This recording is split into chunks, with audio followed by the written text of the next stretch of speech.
I can swim. Just can't walk or dress myself.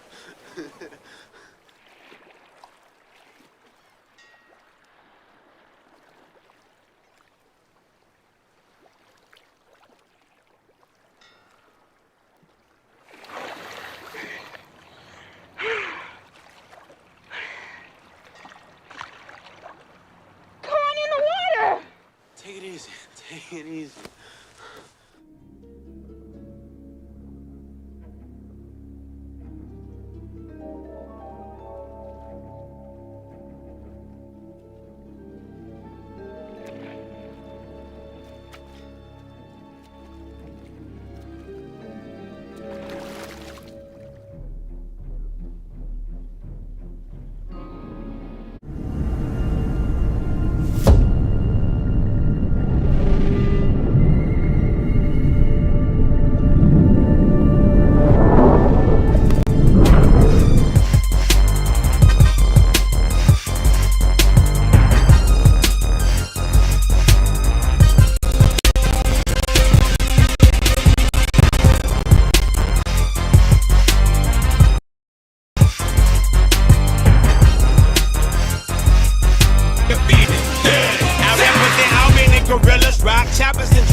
Salute, salute, salute, and welcome. Welcome back to the Black Ocean Now. So we're getting deep in with your host, the one and only Great Black Shark. Ladies and gentlemen, let me know if you can hear me loud and clear. Let me know if I am coming through loud and crystal clear. Give me a black fist and a thumbs up in the chat if you can hear me. And let me go ahead and say it at the onset.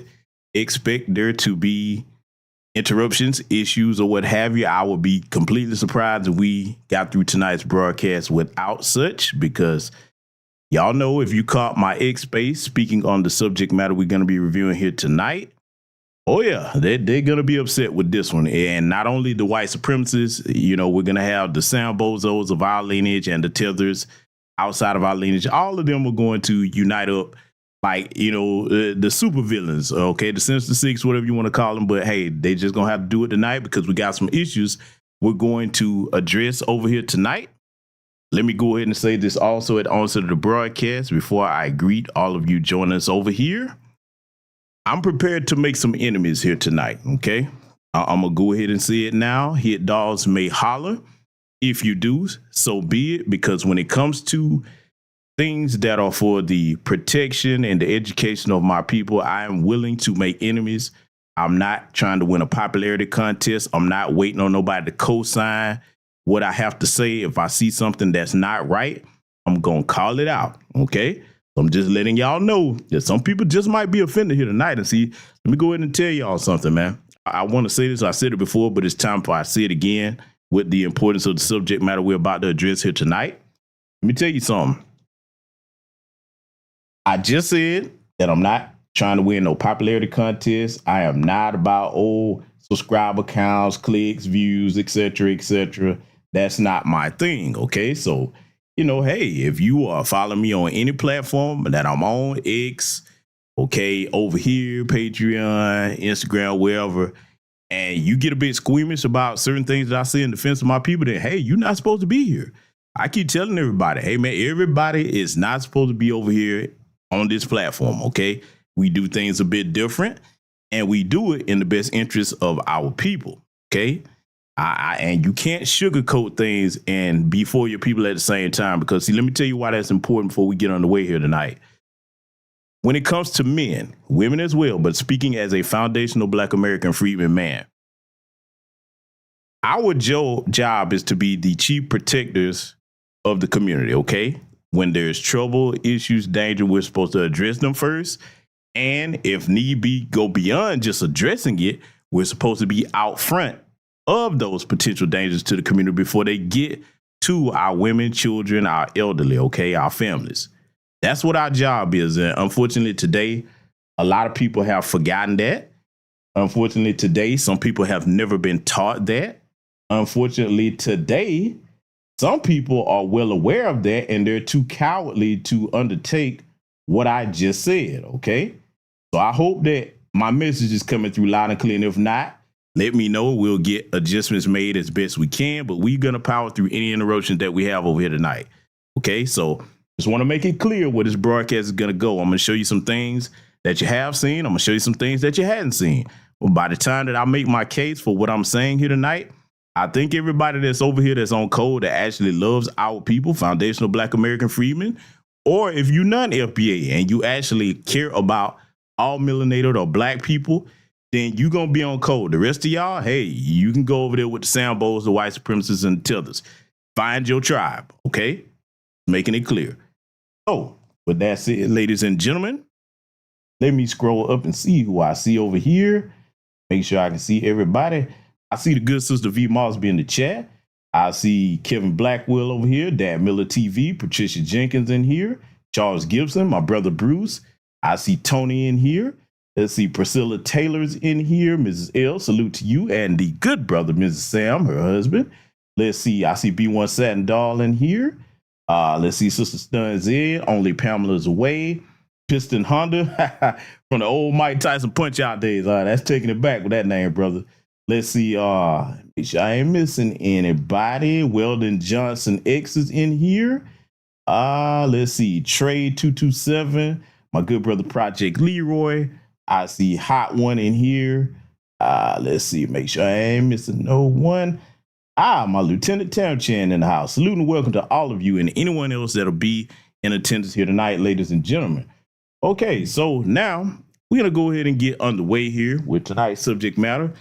Got a good bit to get through. I'll try to go, as quickly as possible, but I have to take my time and lay certain things out. So first and foremost, let's go ahead and get to the first thing I want to make clear here. Okay.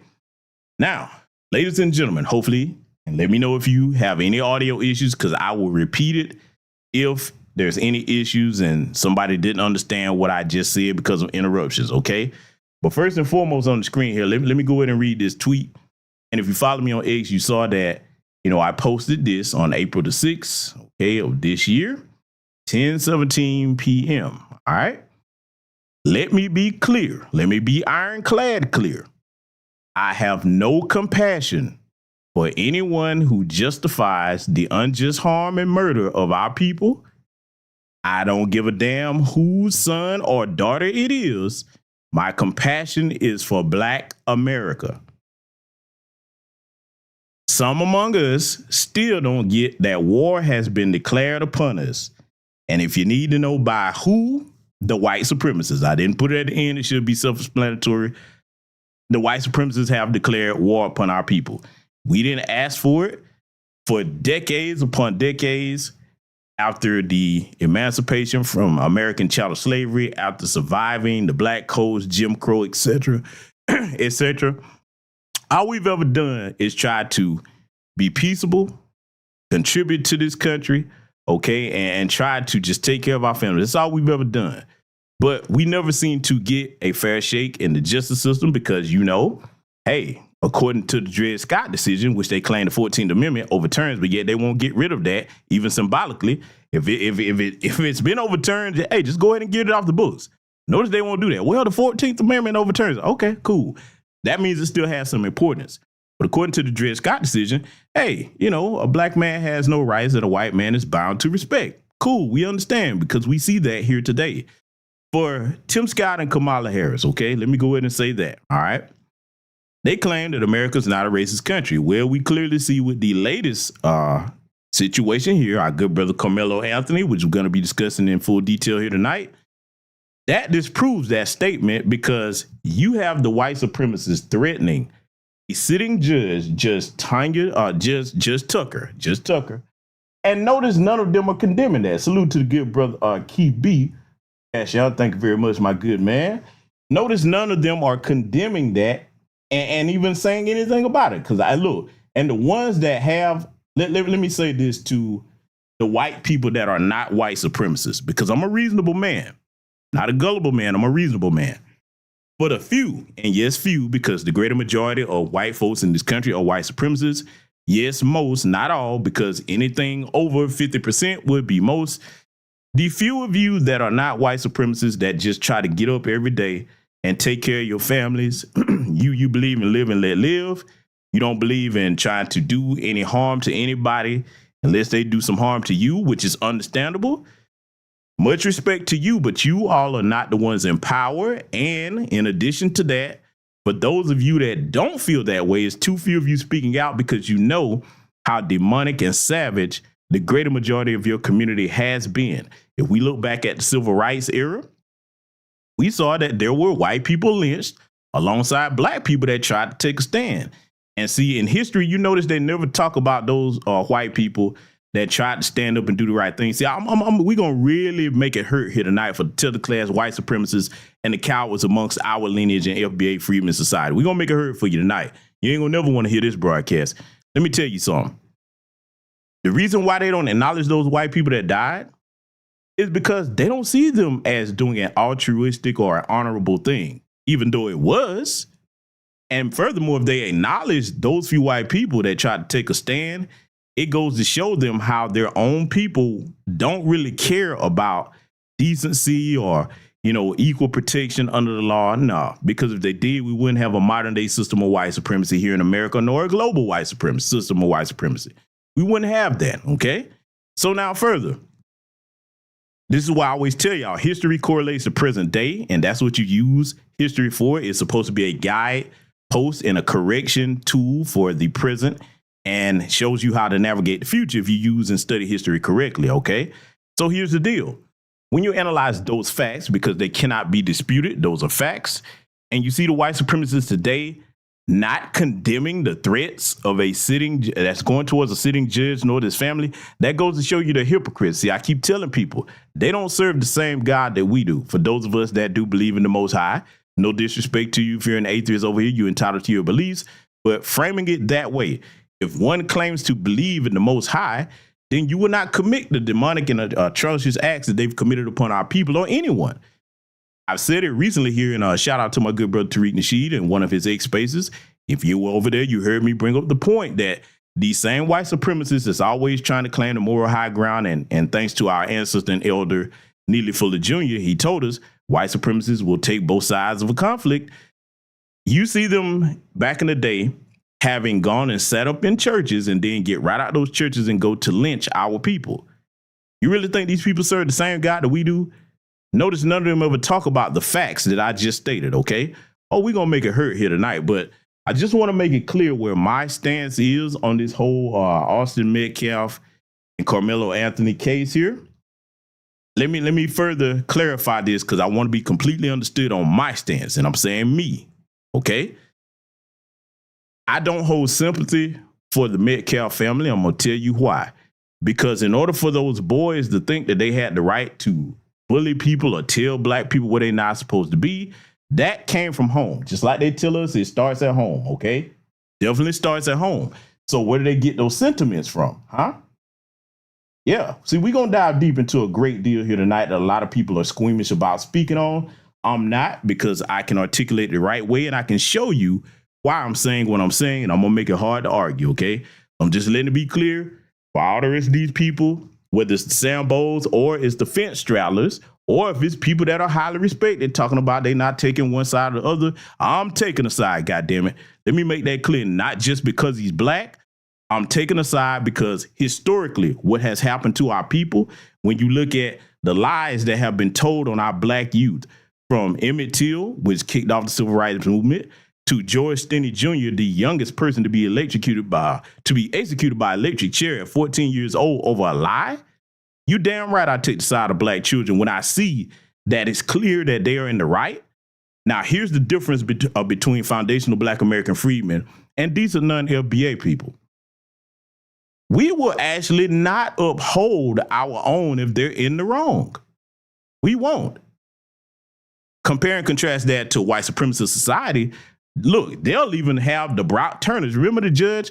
Oh, I don't want to convict him because that could ruin his life. Huh? Remember the affluenza teen? Oh, we could just cite case after case. Kyle Rittenhouse. I could go on and on. They refuse to do the right thing when it comes to the worst amongst them. Black America, for the most part, especially foundational black American freedmen, we're not like that. If somebody amongst us does something disgusting or harmful to a child, an elderly person, no matter what that race is, we condemn that. We condemn that. We don't like criminality amongst us. We don't like it in other groups.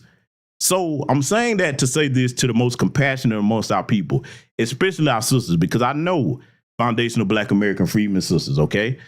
A lot of you and everybody in here can attest to this, are some of the most loving women on the planet. You are. Especially those of us that had the privilege to grow up in families where we had our mothers there to take care of us, okay? Our grandmothers, great-grandmothers for some of us. I got to experience all three, okay, on both sides of my family. That can remember when they took care of you when you're sick. They've got the most compassion for anybody. I know I'm not the only person in this chat room that can say that, hey, you've seen the women in your family do for people when they were down bad. Even people that you would look at and be like, hey, nah, they hadn't always treated us so well. Why would you do for them? And they would tell you, it's not about that. They need help, and we're going to help them, okay? That's the generation I come from. Huh? That's the generation I come from. So I'm saying that to you, sisters, to let you know that you don't have to feel guilty or sorry for that family. I'm not saying that you have to hate them. I'm not telling you to say anything disparaging about them. But I am telling you that we don't owe them any remorse, because you have to understand something. Our lives, we have a God-given right to protect our lives, regardless on what's on any person's paper. I don't give a damn what you write down on a piece of paper, endorse or don't endorse. If you changed all the laws that are man-made tomorrow and said, hey, it's open season on niggas, go ahead and try that with me and my family. I don't give a damn what you put down on a piece of paper. I'm going to defend me and mine. I don't look for trouble. I don't go out starting it, but you're not going to harm my family with impunity. And I'm saying that to each and every person in this chat room. You understand? So I hope that my stance is clear on this case. And before I go on to the next thing here, let me ask a question. Is there anybody in my chat room that didn't understand anything that I just said? Anybody at all?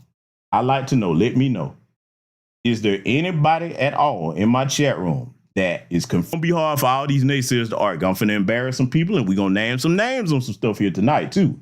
Okay? So I'm gonna assume that everybody is on the same page. I'm gonna assume that everybody understands my stance on things, and we're gonna move forward. Okay? We're gonna move forward, and we're gonna clarify a great deal over here tonight, ladies and gentlemen. All right, so we're gonna go ahead and get started here. So I want y'all to take a look at this. Let's get on into this. Okay? I want to play something for you. And now, those of you that are older, Gen X, when I say older, with the eldest of the modern generations, I definitely know the boomers have sense enough to know this. But I want to show this primarily to Gen Z, if you're listening live or recorded, and you millennials that may not be as adept and studied on our history. I want to play something for you. And this is going to underscore something that myself and others have said, that white supremacy, racism, and white supremacy is passed down like a family heirloom. Okay? It is not just the young people. It's not just the old people. It's passed down throughout generations of their family because it's in their culture. I want to play something for you, and I want you to hear this, and we're going to get into some further things after this. Oh my God. Grandma! That's not a banana. Yeah. I just never thought of that. I'm surprised I didn't get burned down. Okay, so you seen Grandma Higginbotham there and her grandkids. You saw that, right? Now, family, I'm threading needles here, and I'm proving a point with this. I'm setting this up for a reason before we get to our good brother Karmelo Anthony's situation. When we say that they pass that down to their families, when we tell you that if anybody is in their family that's over 60, 70 years old, that they have mementos from when their family members was in the Ku Klux Klan, and I'm not just relegating white supremacy and racism to the Klan.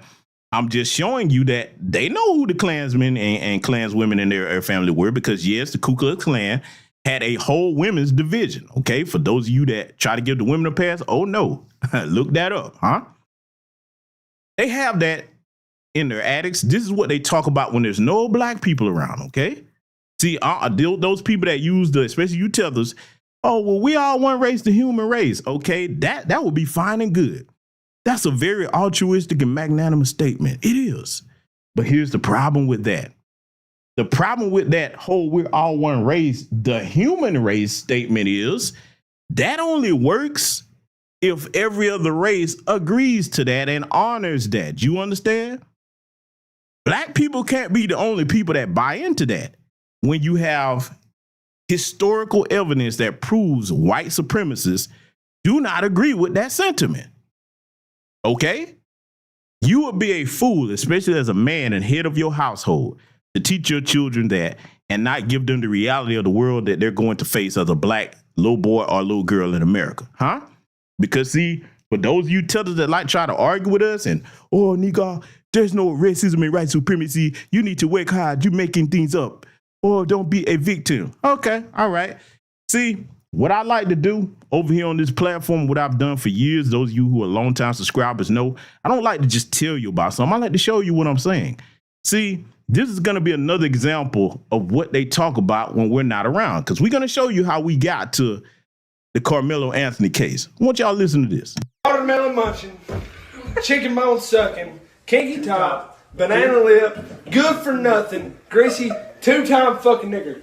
You know what? All I got for him is a big bunch of fucking cotton. You know what? I might even crack that fucking whip on him worse than I do on my wife. You know what? He ain't good for shit. Okay? If he wants to rip my britches, I'm gonna sell him back the fuck up. And you know what? If he don't want to, we're gonna go total this fucking truck. And whoever's in, come on. Whoever ain't, stay here. Come on. Down with the niggers. Down with the niggers. Down with the niggers. Down with the niggers. right, ladies and gentlemen, you heard that with your own ears, yes? Oh, yes, ladies and gentlemen, did everybody hear that very clearly? Now, again, I'm showing you this for a reason, all right? Especially you tethers. This is what the greater majority of white Americans do when they're not in the company of other folks. Or if they're in the company of the white adjacent, and by white adjacent, I mean the other groups that are not genetically Caucasian, but are classified as white in this country, the Asians, the East Indians, the Arabs, okay, etc. Those that are fair-skinned enough, the white Hispanics, yeah, if they think that those are on board because, you know, they want to prove themselves, yeah, they'll say that stuff around them. Huh? Particularly about black people. See, that's what you tethers don't understand. You come to our country and act as if like the bushmeat barristers, that goofball, y'all him over there in Therese Spagus, and what's his the other RJ Tether, his mush mouth ass sounded like mentally ill Elmer Fudd, goofball ass Democrat shield. When you come over here and try to lecture us on what goes on here, those of us that are well studied in our history and man enough and woman enough not to turn our heads because it was a dark part of our history or a painful part. See, let me tell you why you don't do that, family. Speaking specifically to my lineage. You don't turn your head on the reality of what our ancestors went through because it's still going on today. You see, if you're ignorant of the history that is still present today, then you leave yourself a sitting duck and you leave your children a sitting duck. You understand this? Why I always say history correlates to present day. You will have a different arguments against what I'm saying if you said GBS, well, now the white people have changed. What you talking about was left back there. They've already paid reparations. We got an anti-black hate crime bill. They don't treat us like this today. We're not discriminated in any way, shape, form, or fashion in the justice system and the job system, et cetera, et cetera. You will have a strong argument then, but you do not. Because I have shown you and many others in New Black Media Space have shown you over the years how they have mistreated us systematically based off the color of our skin. You understand? Yeah. See, we're going to make it heard over here tonight. So again, I'm putting on the screen here where my stance is. I have no sympathy for the Metcalf family, nor none of the white supremacists coming out threatening the Anthony family and threatening Judge Tucker. Okay. And notice, by the way, the sorry ass Congressional Black Caucus, most of these bootlicking Democrat shields, nor you black conservatives to a certain degree are calling that part of it out.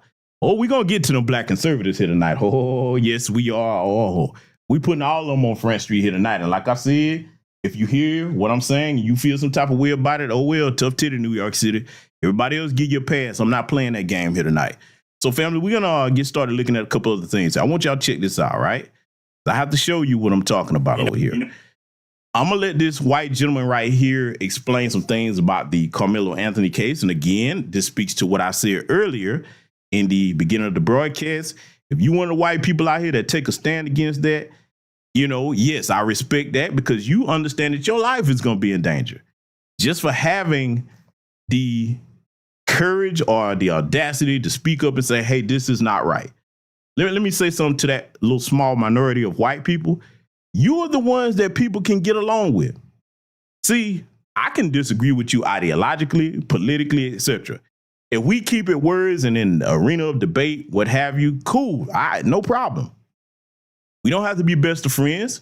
We can be civil towards one another, okay, and you know, put our ideas to the test in the public arena and may the best idea win. I can deal with that. But when you cross the line and let your ideologies go into harming my people and think you're going to do that with impunity, you got another thing coming. So I commend this gentleman here for having the courage to speak up. I'm going to let what he has to say play here without interruption. Then we're going to break some things down. You know what the difference between these two men is? One of them was assaulted before they turned to violence. The other one wasn't even talked to. One of them had to tell their assailant, put your hands on me again and find out what happens. The other one had to take his AirPods out, put the Soldier of Fortune magazine he was reading back into his little backpack and walk across a subway car to choke someone out. One of them was defending themselves from violence. The other one was defending strangers against words. This is important, so listen up. I'm not defending what either of these men did. But if you defended one of them, you better fucking defend the other one. Because if you defended this one, but you're not defending this one, even though this one was actually attacked, guess what that makes you? Racist. Now, I can respect what that gentleman had to say, even though at the end he said he's not defending either one. Okay, that's your opinion. But at least he has the decency to say that, hey, if you're going to defend Daniel Penny with that bullshit he did, which was clearly first-degree murder that we witnessed, just like Derek Chauvin, who was incorrectly charged with second-degree murder when he killed our brother George Floyd, you better defend Karmelo Anthony's case because it's clear self-defense. You gave a verbal warning. On top of the people that approached you had no authority to tell you to go anywhere at all. They should have sought the school officials, the resource officers if they were there. Okay, but they had no authority to tell anybody to go anywhere. But see, when you look back at how they look at our people, they actually do think they have the right to just tell us what to do. Hell, even some of you, if you look at the job market here out here in the workforce, you know, even if you're in a supervisory or a command position, no matter what area of the society you're in, as far as with your job employment, they don't like taking orders from us, even when we are legitimately in control. Y'all know that. Oh, I know, no matter what profession, because we got all walks of life of professions over here. Y'all know that. Some of you are supervisors in whatever area or field of work you're in. You know how they don't like to take orders from us at all. At all, even when that's our assigned position, okay? So, you know, I can respect him for speaking out with that, and I'm going to do something I rarely ever do here tonight. I'm going to give that small contingent of white America some advice. Hopefully the older white folks, you know better if you study history honestly. Some of you might need to do some research on your own if you grew up in a family that kept the truth from you about certain things. But primarily to young white America, you Gen Zs that are not white supremacists, let me explain something to you that most of your people won't even mention, because even the ones of them like that gentleman there that would take a middle of the road stance or a somewhat fair stance, he ain't going to tell you what I'm about to tell you. I'm going to be honest with you.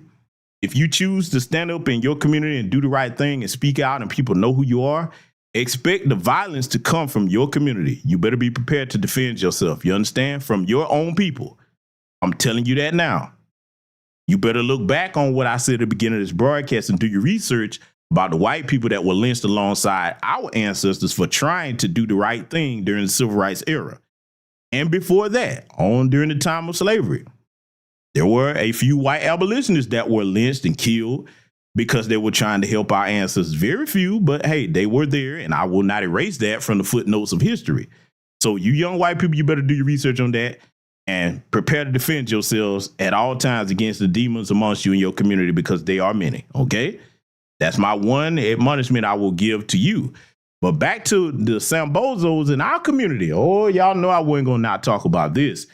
Let me talk to you Boule bastards that's not worth two dead flies put together tonight. You remember this? Oh, yeah, because see, the shark is like Pepper's Farm. I don't forget nothing. Oh, I remember. The Zoom call of 44,000 black women raised $1.5 million for Kamala Harris in 3 hours. We were ready. And the black men that did it too, because, you know, they had the black men. So I'm not just going to put it on the black women, Democrat shields.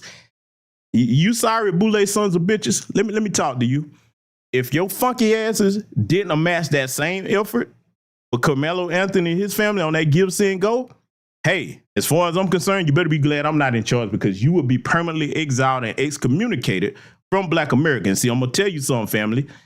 My suggestion, because the code is the leader, I am not. I'm just an advocate for my people, and I do what I can where I can on and offline. But I will make this suggestion to you. You better consider to start doing what I just said, because we are at a crossroads with this Karmelo Anthony case. This is a very important case. If this brother is convicted unjustly here, because that would be unjust to convict him of anything, then that means that, hey, this is going to set a precedent for them harming us with impunity. Now, if the young man gets off, which he should, with all charges dropped, that would be producing proper and fair justice under the law. But we have to be honest. We have to see how that's going to go. The demographics of Frisco, Texas is only 9% black, and myself and many others have admonished y'all for years. Do not move or stay in these areas where our percentages are in the single digits. Yes, this is our country. Yes, we should have the right to go wherever we want to. But I'm going to tell you this, primarily as a man, if the head of your household, your family's safety is your first priority. You move where our numbers are more plentiful, not in no single digits. Let me talk primarily to some of you sisters, okay? Because the Carmelo, the Anthony family, that is a husband and wife. They're together. They do well for themselves, okay? But I get it. Everybody's situation is the same. Let me talk to you sisters here for a minute because I love you. And those that you love, you correct and chastise, okay? You sisters that might be in situations, whether you're divorced from your husband if you were married, or if you were never married and you got kids, okay, situation didn't work out with your baby father. You may have decent careers, top of your field, doing good, making good money for yourselves. I applaud that. And you have to do the best you can for you and your child. Let me give you some advice as your brother. I say this to the men as well, but I'm talking to the sisters primarily now because it's a problem that I see happens far too often. Sisters, you better stop thinking that good neighborhood means white neighborhood. I'm going to say it again to all of my people, especially you sisters. Stop thinking that good neighborhood means white neighborhood. There are plenty of decent black neighborhoods if you do the legwork to look around. There are plenty of decent mixed communities if you just got to do that. Stop thinking that you running to the white community means okay. Because look, I get why you're doing it. You're thinking, okay, I don't want my child or children to grow up in a bad area. I don't want my child or children to grow up in dangerous neighborhoods. I get that. I understand. But that does not mean that the safest places are white neighborhoods. You know why? See, let me give you some logic to go with, and I want to make this simple. Whether you believe so or not, history and present day have proven that white supremacy in this country is still a problem. Where do you think white supremacists live? In predominantly white neighborhoods. I'm saying this plain to everybody, especially you sisters. I want you to listen to me. I don't care if you don't like me, whatever. That's not necessary. All I care about is that you're educated with the proper information to make the right decisions for you and your family out here. I'm going to tell you like this. It doesn't matter what type of degree you have. It doesn't matter what type of car you drive. It doesn't matter what type of sorority you in. It does not matter what type of house you able to buy. It does not matter how many awards you get for something. It doesn't matter who your white friends are. They'll be cordial with you in your face.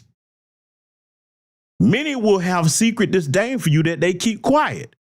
But where that all changes is if any of us take our black asses to their neighborhoods where it's predominantly white, oh, now you finna figure out what they really think of you. Because see, let me say this clearly to those of you sisters that might have that mentality. If you listen to this where you think that good neighborhood means white neighborhood, when any black person moves to that neighborhood, be they FBA or non-FBA, what they're thinking is, oh, hell no. You done moved over here to my neighborhood? See, it's one thing if you just an individual. They still don't want you over there. But now, if you move over there with a family that's got kids, the first thing that these bastards are thinking is, you done moved your black ass over here to my neighborhood with your little niglet kids that could possibly be intermingling with mine? Oh, no, because I don't want them dating. I don't want them getting pregnant by them or none of that. That's where their mind is. See, I'm willing to say the shit like it is, okay? I'm not playing with this. We don't need people sugarcoating where we are in this country. These people have declared war on us, and we see that. So you have to have somebody that's going to say the shit plain and simple to you, okay? Now, if you don't understand what I've just said, there's really no helping you. And unfortunately, the sad part about it is you're going to put your children at risk if you do the opposite of what I just said. Take your time, search, and find the decent black or mixed communities where our numbers are not in the single digits and you move there. Don't take your ass to no all-white neighborhood. You understand me? You don't have to like what I'm saying, but you better think about it. See, that's what I care about most. I care about getting my people to think. This is a life or death matter. We are fortunate that our young brother Karmelo Anthony defended himself and he's here to stand trial. You understand? We are fortunate for that. Because so too often it goes the other way. You look at what happened to our brother Ahmaud Arbery down there in Brunswick, okay? I wish I would have been related to him because I was like, hey, man, no, if you're going to go jogging, you're not finna go jogging through no predominantly white neighborhood. Because what happened to him, let me tell you another thing. And I've said this before when I covered this back then. If they don't try to physically assault you in person, let me tell you a nasty trick that white folks will do if you on foot through one of their neighborhoods jogging in the street, public property, not bothering nobody. If they have dogs of a certain breed, oh, they'll let their dogs loose to come after you. Yes, in 2025, they will try that, okay? See, I don't sugarcoat shit over here. I tell you like it is, huh? Bottom line, if it depends upon you, do not stay or move to predominantly white areas. You're setting yourself up for problems and you isolating yourself behind enemy lines where your people are not going to be able to get to you in times you need something to happen. Sure, we can come there, but I'm going to tell you like this, and I'm saying this primarily to the sisters that are single that this may apply to, okay? Sisters, I want you to understand something. Because some of you might say, well, yeah, black people could come to our aid, or you got family that could come and don't stay too far away. In a life or death situation, time is critical, okay? The time that it takes for those people to get to you, that time is ticking. If you are under immediate threat, if you definitely are not prepared to deal with those deterrents, that could mean the difference between you surviving or not surviving. So consider what I'm saying from a standpoint of I'm trying to tell you before you get in a situation like that, okay? That's why I'm saying this. Back to you sorry Boule bastards. Again, I'm recommending to my people that we permanently excommunicate those of you that we identify that will go above and beyond for this half-breed bitch and any others like her that don't have a track record of advocating for our community, even if they're of our lineage. Kamala Harris has done nothing to help Black America. She's done plenty to harm Black America. My California brothers and sisters, you know her record, huh? I'm going to go ahead and say it and make some more people mad tonight because I told you I'm in the business of making enemies when I'm telling the truth. When you have black men or black women or black adjacent men or women that's laid up with them folks, very rarely will you see these people advocating for us or doing anything for us in positions of power. Yeah, I'm going there. We got to tell the whole truth over here tonight. So my suggestion, and it's up to you to take it, when we identify the people like her and the rest of that Boule crowd that, oh, you can mobilize quick. You all of a sudden know how to solve problems and aggregate resources when it comes to dealing with anybody outside the community, but let it be for our own people. Oh, they know where to be found. Before we move on, let me go ahead and throw who else in here that I was talking about because I mentioned this during the X space that I held, okay? Family, let me tell you something, and I'm going to make it clear, and I want everybody to listen closely to what I'm going to say before we move on. We do not cut the most wealthy amongst us a pass when it comes to critical issues in our community, like the Karmelo Anthony case. Now, let me break this down for the slow folks, because you know the old saying, well, we ain't got to wait on Michael Jordan and Oprah. Nobody's saying wait on them. I made this clear. They should be required to do their fucking part.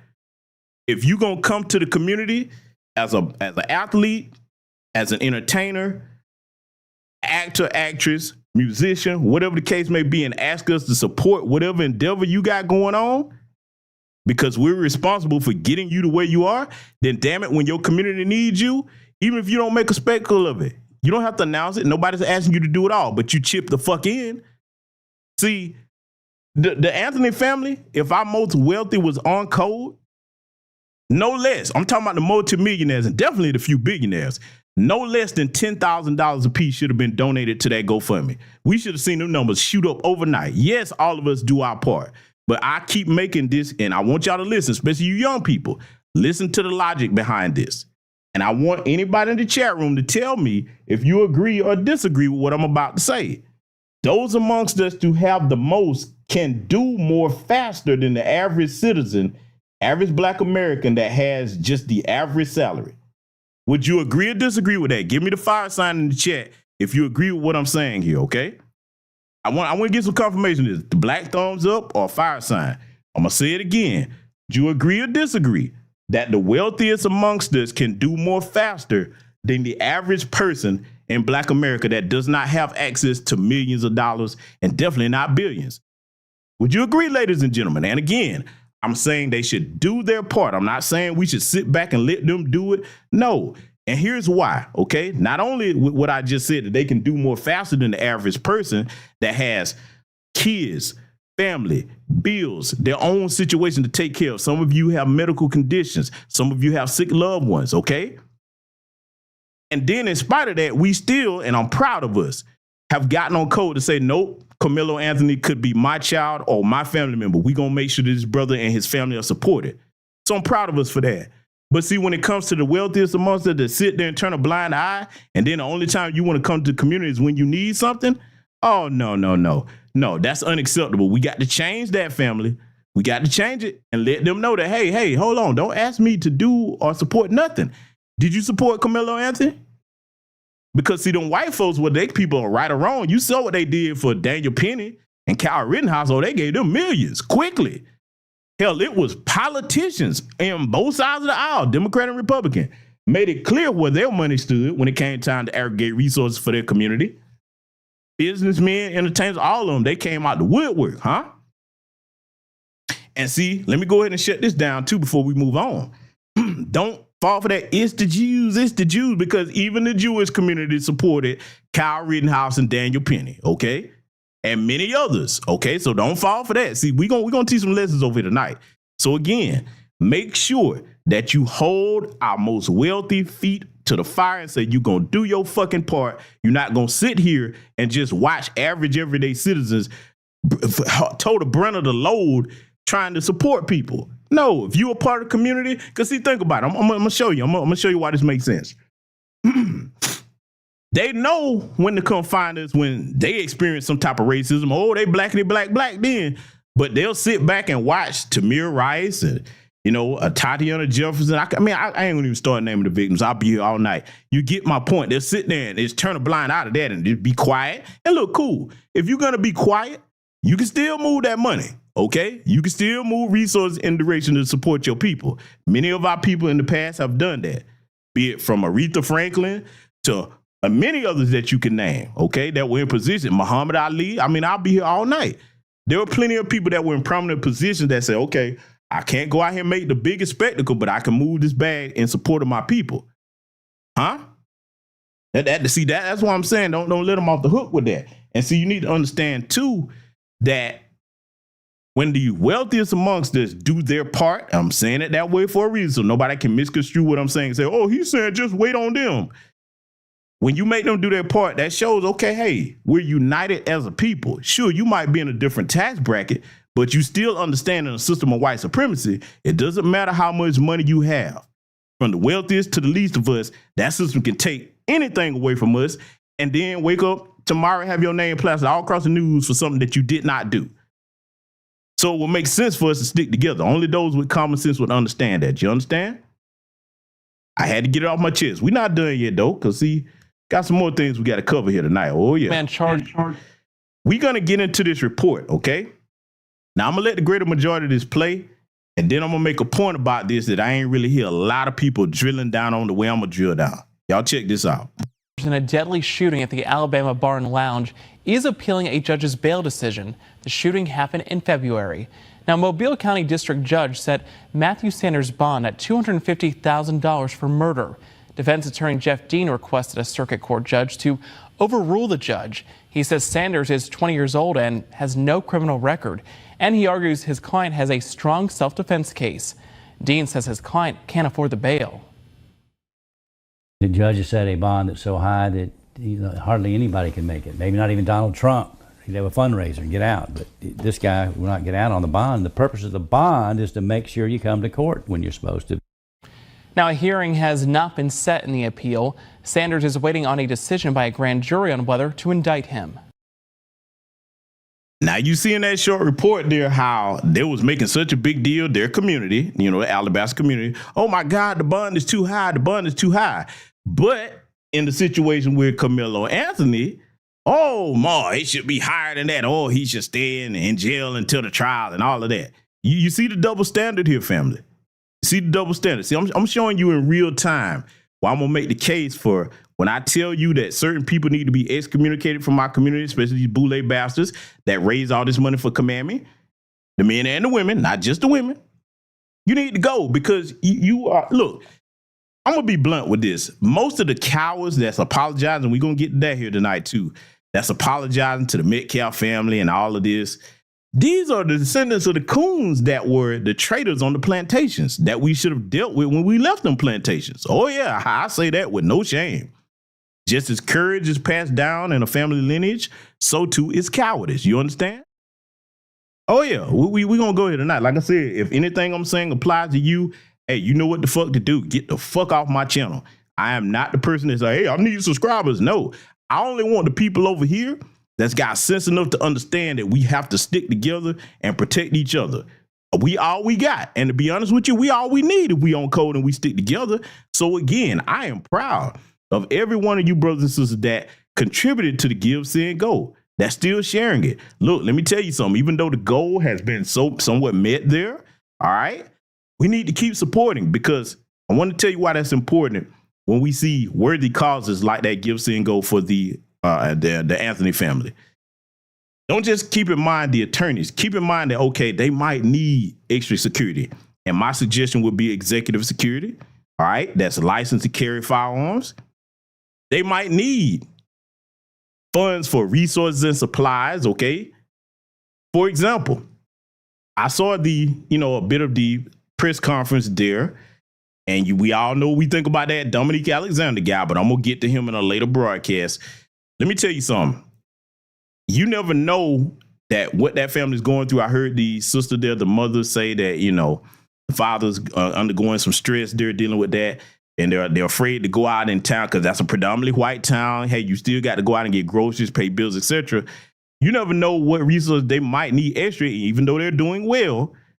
Every bit counts in this situation because they might have to have family members go do things for them, etc. I mean, you try to empathize with your people as if this was you, and just imagine what they're going through. And see what I'm saying here about us having empathy for each other? Let me tell you why, as a foundational Black American freedman or an on-code non-FBA person, you don't have reservations about that. Family, name anybody, any other group in this country that has empathy for Black folks, be you FBA or non-FBA. Who puts us first? Who says, hey, what you doing to that Black man or that Black woman or that Black child is not right? Who puts us first? When nobody else thinks about you, you damn well better have the idea of self-preservation in your own mind as a community and a people. Huh? See, I love us enough to think about that. I look at not just history, but present day to see, okay, damn it, we all we got. Everybody want to talk about Black and brown and Black and this. I do not put Black and nothing on top of what that term right there, that descriptor. Ain't no Black and nothing. Because see, if you just look at the government, you don't see Hispanics, Asians, East Indians, Arabs, etc. advocate for us. They don't never say Arab and Hispanic and Asian and damn sure don't hear no white and it don't hear no and. It's just them. We're the only dummies that's supposed to go out here and put an and on top of something, because see, here's where that comes from. The white people and the white adjacent groups, they look at us like, okay, we're supposed to be still conditioned in the mindset of slaves on a plantation that put their master's needs ahead of their own people's. If you love yourself and your family, you do not adopt that mindset. I can't adopt it. I'm going to tell you why. The reason I can't adopt it is because for our ancestors that were under that hell and that evil of American chattel slavery, I don't have the right to capitulate for them. If anything, I'm going to seek justice that they did not get. You understand? That's one of the things that keeps me going. Beyond that, and I'm going to get to this a little bit later, for you sorry bastards amongst our lineage that's apologizing, especially when the life of this Black child is on the line, Karmelo Anthony represents every Black child that could be in that situation. Let me tell you why I have a special disdain for you maggots, you fucking spineless cowards that you are. Black children are supposed to be, even if you don't have anything, even if you don't have any Black children are supposed to be a reason for you to protect our community, to make the world a better place for them, the most defenseless amongst us. But you come out here and apologize? So that means that you can't care anything about them or the future of our people, because they are the future of our people, okay? Oh, don't worry. We're going to get there a little bit later. So continuing on, I'm going to further make my case here. Yes, I am. One more, he said. Family, we're going to review something that they had a big problem with, okay? Now, let it be clear. Let me be clear. I am not a fellow traveler of Tim Pool. For those that might not be familiar with my political views, I'm neither liberal nor conservative. I'm politically independent. But if you had to say, okay, where do you fall in the equation of politics? I'm center right, okay? Center right does not come before me being black, though, in America. So most of my viewpoints would be somewhat conservative, but I'm not a Republican or a Democrat. I'm not registered either. I'm politically independent. That's the smart part. That's the smart way to be, in my opinion, because, hey, when you're in the middle, you're a wild card. They don't know which way you're going to go. I require tangibles and policies before you get my vote on anything, from local to the national elections, okay? So that's where I stand for anybody that might be confused on that. So I don't sit horses with Tim Pool on most things, but I'm going to give him credit for this because, boy, this had them in an uproar. And listen, like I said earlier in the broadcast, even though we don't agree ideologically on most things, if he holds this viewpoint and he actually does live this to a degree, I can get along with a Tim Pool. We may never be best of friends, don't require that, don't want it. But if you can look at a situation objectively and say, hey, nope, I don't care what color the guy was, this was self-defense. Hey, man, I can get along with you. I can get along with you to a certain degree. I'm going to let him speak in his own words and remind y'all of what had them so up in arms. Then I'm going to make a certain point about this. What is it? Nothing matters but this. He was at a school event at the wrong team's tent with a knife. He clearly chose murder than to walk away, cut and dry here. Nope, wrong. Imagine you are invited to a party at someone else's house and you are legally carrying a firearm. And then a fight breaks out and or like an altercation breaks out between you and some guy and, there's drinking involved or whatever. I'm not trying to make a 1-for-1 scenario. I'm trying to create a potential scenario separate from this one with similarities. You go to a party. Let's say you go to a party. And some guy starts saying stuff like, yo, man, get out of here. And you're like, I can do what I want. I was invited to the party. Verbal altercation escalates. And then the dude, you're standing there and you pull your sweater back and you've got a gun. You put your hand up and say, don't come close to me, bro. I'm warning you right now. Do not come close. Do not take another step. Then the guy grabs your arm and makes a move. So you draw your weapon and you use it. Okay, make the argument. You have no right to defend yourself when you're being attacked by a guy. Make the argument. By all means, go ahead and do so. I ain't going to do it. I don't know the circumstances. You can argue that you're in a place you're not supposed to be. You can argue it's that guy's house, and it doesn't matter. A guy can invite you into your neighbor could be like, come on over, brother. And then if he gets physical with you, you can defend yourself. And then what? The police are going to be like, well, you were in his house. And it's like, yeah, you invited me in. It's like, the door was open. And so now you see why they're pissed at Tim Pool. Oh, they are hot about that. And see, look, I hope that he's a believer in practicing the Second Amendment, because I wouldn't be surprised if he's going to need it. I wouldn't be surprised if he has gotten death threats for that, because, see, y'all better understand. For the people that's like, oh, that was a long time ago, they ain't like that no more. Oh, I guarantee you, if he's willing to be honest with about it, and maybe some of you can enlighten me if he's spoken on this, but I guarantee you Tim Pool has probably gotten death threats behind making that statement. I guarantee you. Now, he didn't come out and say he was openly supporting the Anthony family or anything like that. He was just making an objective case and say, hey, man, looking at this from the middle of the road point of view, if somebody does X, Y, Z in that situation, you have the right to defend your person, okay? All of us do. It's a God-given right. Huh? So I wouldn't be surprised if he's got some death threats about that. But see, we're going to move right along to, oh, yes, Mr. Isaiah Washington. Oh, yeah, we finna go here. I told y'all, we're going to name several names over here tonight and correct some things. I made my stance clear about this case at the beginning of the broadcast. Black children are the future of our society. They are the most precious and defenseless amongst us. Let me go ahead and say this first and foremost, and what I'm about to say is public knowledge. Most of you know this. Mr. Isaiah Washington here has appeared on several people's programs, okay? If you are in new black media spaces, you know who these people are. They have significant sized platforms. Well-respected brothers and sisters in their community. They can have whoever on their platform they want. Okay? So I don't tell nobody how to run their platform.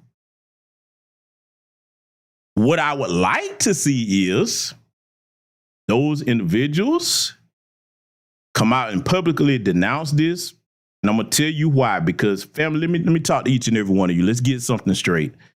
All of us are entitled to our opinions about a range of things. Okay. This goes beyond just having an opinion. This is calling for the death of a black child that was defending himself. At this point, this isn't a difference of ideology. This is not just a mere difference of opinion. This is not something that should be up for debate if we love our own people. This shit, as far as I'm concerned, is fucking treason. You hear me? Yes, punk ass Isaiah Washington, and I will tell you this to your face. So for anybody, you wouldn't say that to his face. Bullshit. Let me tell you something. People can verify this about me. Whatever I say on this microphone, I will tell you to your face. I don't mince words. I don't say nothing on this microphone that I won't tell anybody I'm talking about to their face. Isaiah Washington, you are a treasonous son of a bitch, and this shit is despicable. Let's read what he said, because I'm not done. He said, I said what I said. Mr. Anthony deserves the death penalty, even if he were white. You see the brother down below, he said, sad to see you type this. Now, let's be clear for those of you that don't know whose programs he's appeared on.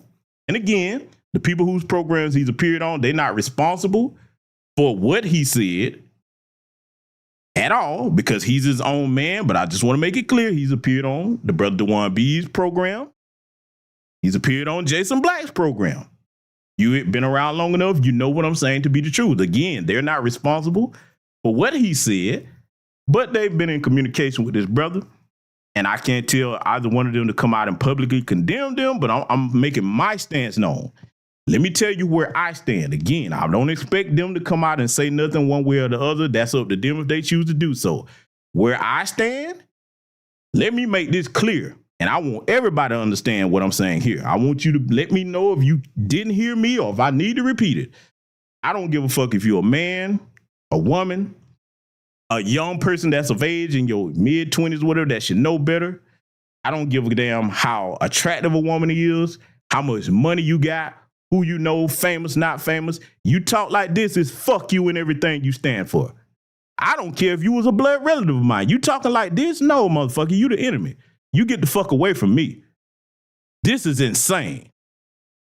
You don't wish for the death of a black child. And this was kind of said before even all the facts that came out. Just no empathy whatsoever. And this son of a bitch, I'm calling you what you are, you cowardly, treasonous bastard, you. This son of a bitch leans over there with them black conservatives. Oh, he wasn't done yet. Let me show you what else he had to say. I want it to be known where I stand. See, look, let me tell y'all something, man. One thing that you can say about me that I've been consistent on over the years, you're going to know where I stand when it comes to my people. You will never see me saying anything like this publicly or privately. Never. Knowing the history of our people and what we've been through in this country, you think I'm going to talk like that? Show me the white person that come out and talk about their people like this bastard right here have done. See, you are a low-life bag of dog shit, whether you're a man or woman. When you have to stoop that low to gain favor with them people, they don't never talk like that about their people when all the facts are and they are wrong. Y'all ever notice this? See, I'm going to prove my point. I told you, I'm going to hurt some feelings over tonight. Family, name me the any time that you've seen in white society where a criminal has done something egregious, like these school shooters. You notice that after they've been convicted, when it's clear that they've done it, like the latest one, the Florida State University shooter. You notice white society isn't coming out talking about, oh, he deserves the death penalty. Well, he didn't survive that, but you know what I'm saying? Even if they survived the Dillon rules or whatever, you ever notice that they don't come out and talk disparagingly about even the people that they know are guilty? Huh? Y'all ever notice that? And look, enlighten me in the chat room, because I look at mine.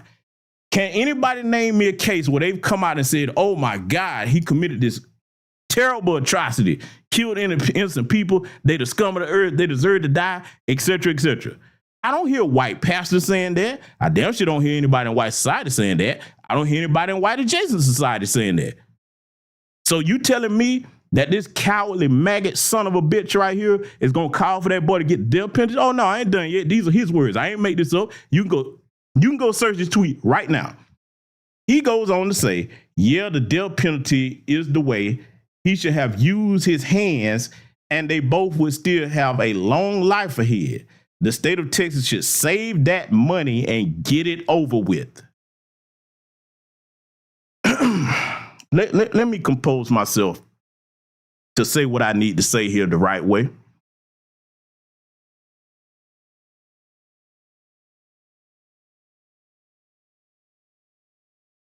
Family, not only did he call for the death penalty of this young man who clearly had defended himself so that he could still be here to stand the trial, he tries to say that they should have both used their hands. Now, for those of you that are aware of the facts thus far, you know that those Metcalf twins, okay, they're 6 foot, 6'2", something like that. And they had much more weight on them than Carmelo. What I understand, Carmelo's around, 5'11", something like that. What was it, 160 something like that? It's much smaller than them. They've said that the individuals involved in this, Carmelo and, the Austin twins there, that the Metcalf twins, they've had prior, engagements. They've said that they've gotten into a physical altercation. Some say that they jumped the boy. So now if that's true, you think that this boy is going to sit there and take a chance on getting jumped by them? Because, see, the one thing that's despicable about white society, let's just say that happened and they got to beating up on that boy and he didn't pull that weapon out. Nobody in the white society that was in that immediate area, they don't stop their people from doing anything to harm us. They don't do that. They'll sit right there and watch. Stop, dude. Don't do that, dude. But nobody will physically intervene. You notice that? You notice how even when they drunk, their people don't physically intervene and say, hey, man, he or she done had a little too much to drink. Let me get him. You know what I'm saying? Hey, bro, I got it. Don't worry about it. Come on, man. You done had too much to drink. Let's go. You notice they never say that? So you damn right, Karmelo Anthony did the right thing. All of you in here better have sense enough that if you put in that position, you make sure you do what you got to do to come back home to your family in good health. Then this low-life bastard below says the state of Texas should save that money and get it over with. See, now you've shown your true colors as an enemy of black society, and I don't care who makes a statement like this. Man, woman, whoever. You make a statement like that, you showing that you don't have no natural empathy for black folks. You can't care nothing about your people saying that they should just save the money and get it over with. What the fuck kind of way is that even talk?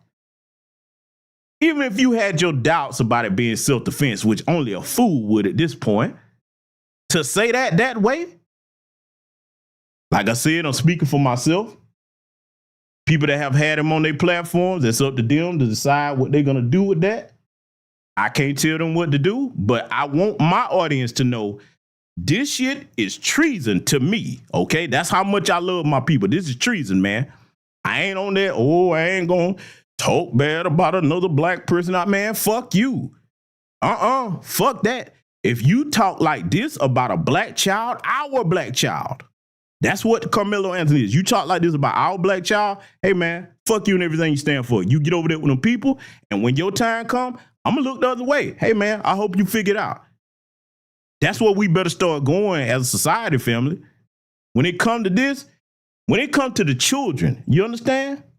The future of our people that harm them with impunity, that's a declaration of war anywhere around the world. You understand? I've said this many times. All you got to do is look at history. But then you have those amongst us, and why it's so egregious is coming from one that's supposed to be a part of the warrior and protector class, a man.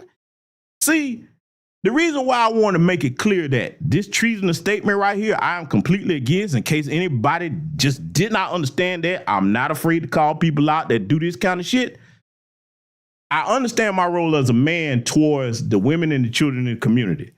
If the men don't step up and do our jobs, nor if we don't call out the shit like this that we see, that makes the women in our society lose confidence in it. They're like, damn, brother, you see that and you ain't gonna say nothing? It's one thing to be something ideological to debate. That's one thing. But when you start talking treasonous and the men don't stand up and say, hey, I condemn this motherfucker is off code and you are not one of us. If you don't stand up and do that, that makes the sisters doubt us, man. So I'm going to let it be known where I stand on him, okay? And anybody like him. Oh, we ain't done. We got some more names to name out here tonight. Oh, yeah. I can see it. We'll make some enemies here tonight. It is what it is. This Joker, Anthony Brown Logan. Oh, yes. He says he's dropped the label black conservative. But no. You over there with them people, too. We got to call him out as well. Oh, yeah. Because, see, a lot of you black conservatives, you bootlicking Sambos and Sambeds, you're getting your wake-up call. See, it's one thing for you to be over there grifting your white audience and getting their bread. I don't begrudge you that. If the white supremacists are stupid enough to throw you a bag, get it.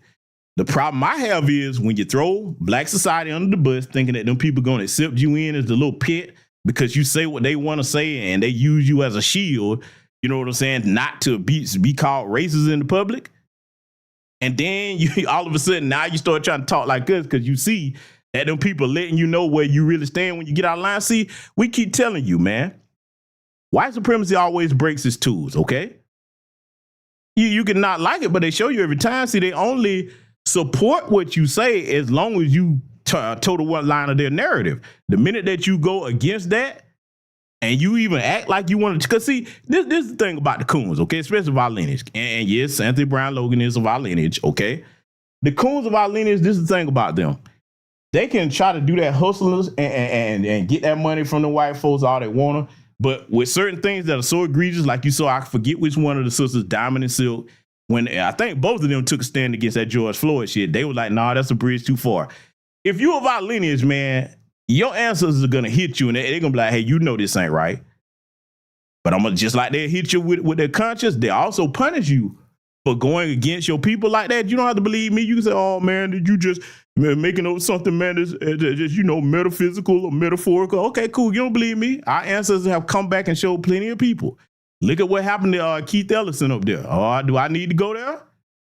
Oh, no. See, when you go against our people, man, with all the oppression that our ancestors face, oh, they come back to get your ass. But see, let's read what Mr. Logan says here, okay? The boy, he's getting a hell of a wake-up call now. Hey, he says the case of the track kids, okay? Austin Metcalf and Karmelo Anthony, the track kids, was not comparable to George Floyd. It was actually no different than Daniel Penny and Jordan Neely. Unfortunate self-defense case. One case, black aggressor. Other case, white aggressor. Okay? Now, here's the problem with the statement that Mr. Logan said, because I see a lot of people trying to give him credit for trying to come out and talk like us. Let me be the first one to say it. Nah, buddy, the door is closed. You can stay over there with your people. Those are your people because, you know, this is the guy that told you that, you know, the Klan brought his grandmother toys and all of that kind of shit. And that's what he claims. Now, you done did too much over the years. You over there, and I'm going to tell you why. Yes, we're some forgiving people, but no, you don't allow these double-minded traitors back amongst us. And he's defended too much bullshit over the years. The bottom sentence, let's correct this. One case, the black aggressor, the other, the white aggressor. So what he's basically saying is, because see, he was in support of Daniel Penny. I want you to know that.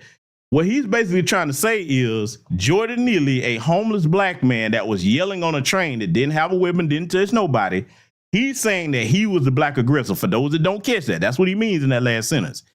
And he's trying to say that the white aggressor in the case of Austin Metcalf and Karmelo Anthony was Austin Metcalf.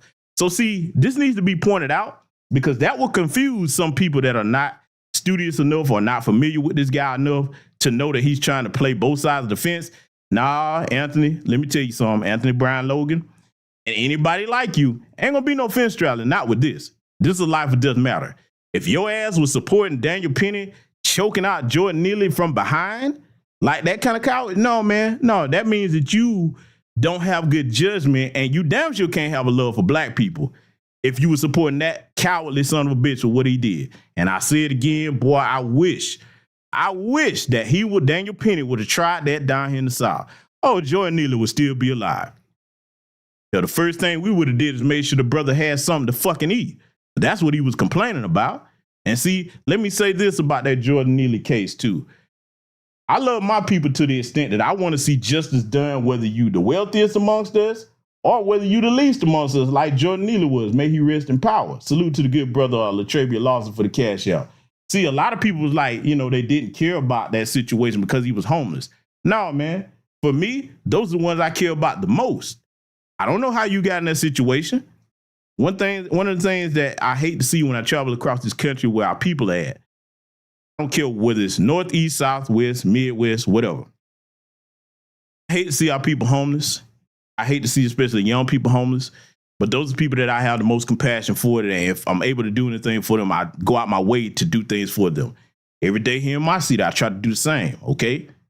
And I do what I all know, but I do what I can because I don't know how they got there, and especially some of these situations, they don't have nobody. Nah, man, their life still matters to me. I'm not that type of dude where just because I've done well in life, and if I see those amongst us that are less fortunate, I look down on them. Hell no, man. No. I wish I had more than I have so I could do more for them. That's the type of brother I am. That's the way I was raised. That's what I come from. So for me, I don't look down on any of our people that, is in these situations where these white supremacists are harming them. Now their lives have value just the same as any of us that may have more than them. I'm not done yet, though, because we got to deal with some more here from Mr. Logan, okay? So Mr. Logan says this, because, see, I got to show you where my grievance is with him. This is not just, oh, man, you're talking about him because he's a black conservative, because a lot of them will try that thinking that anybody that critiques them is a black liberal, and that, boy, you really not familiar with who I am if you think I'm a black liberal. I don't support neither party. See, I'm of the mindset, like I said again, for those that don't know it, political middle is the smart place to be. I don't believe in tooting my ass up in the air like a political prostitute for either party. You stay in the political middle and you say, listen, you want my vote? It's going to cost you policy and tangibles.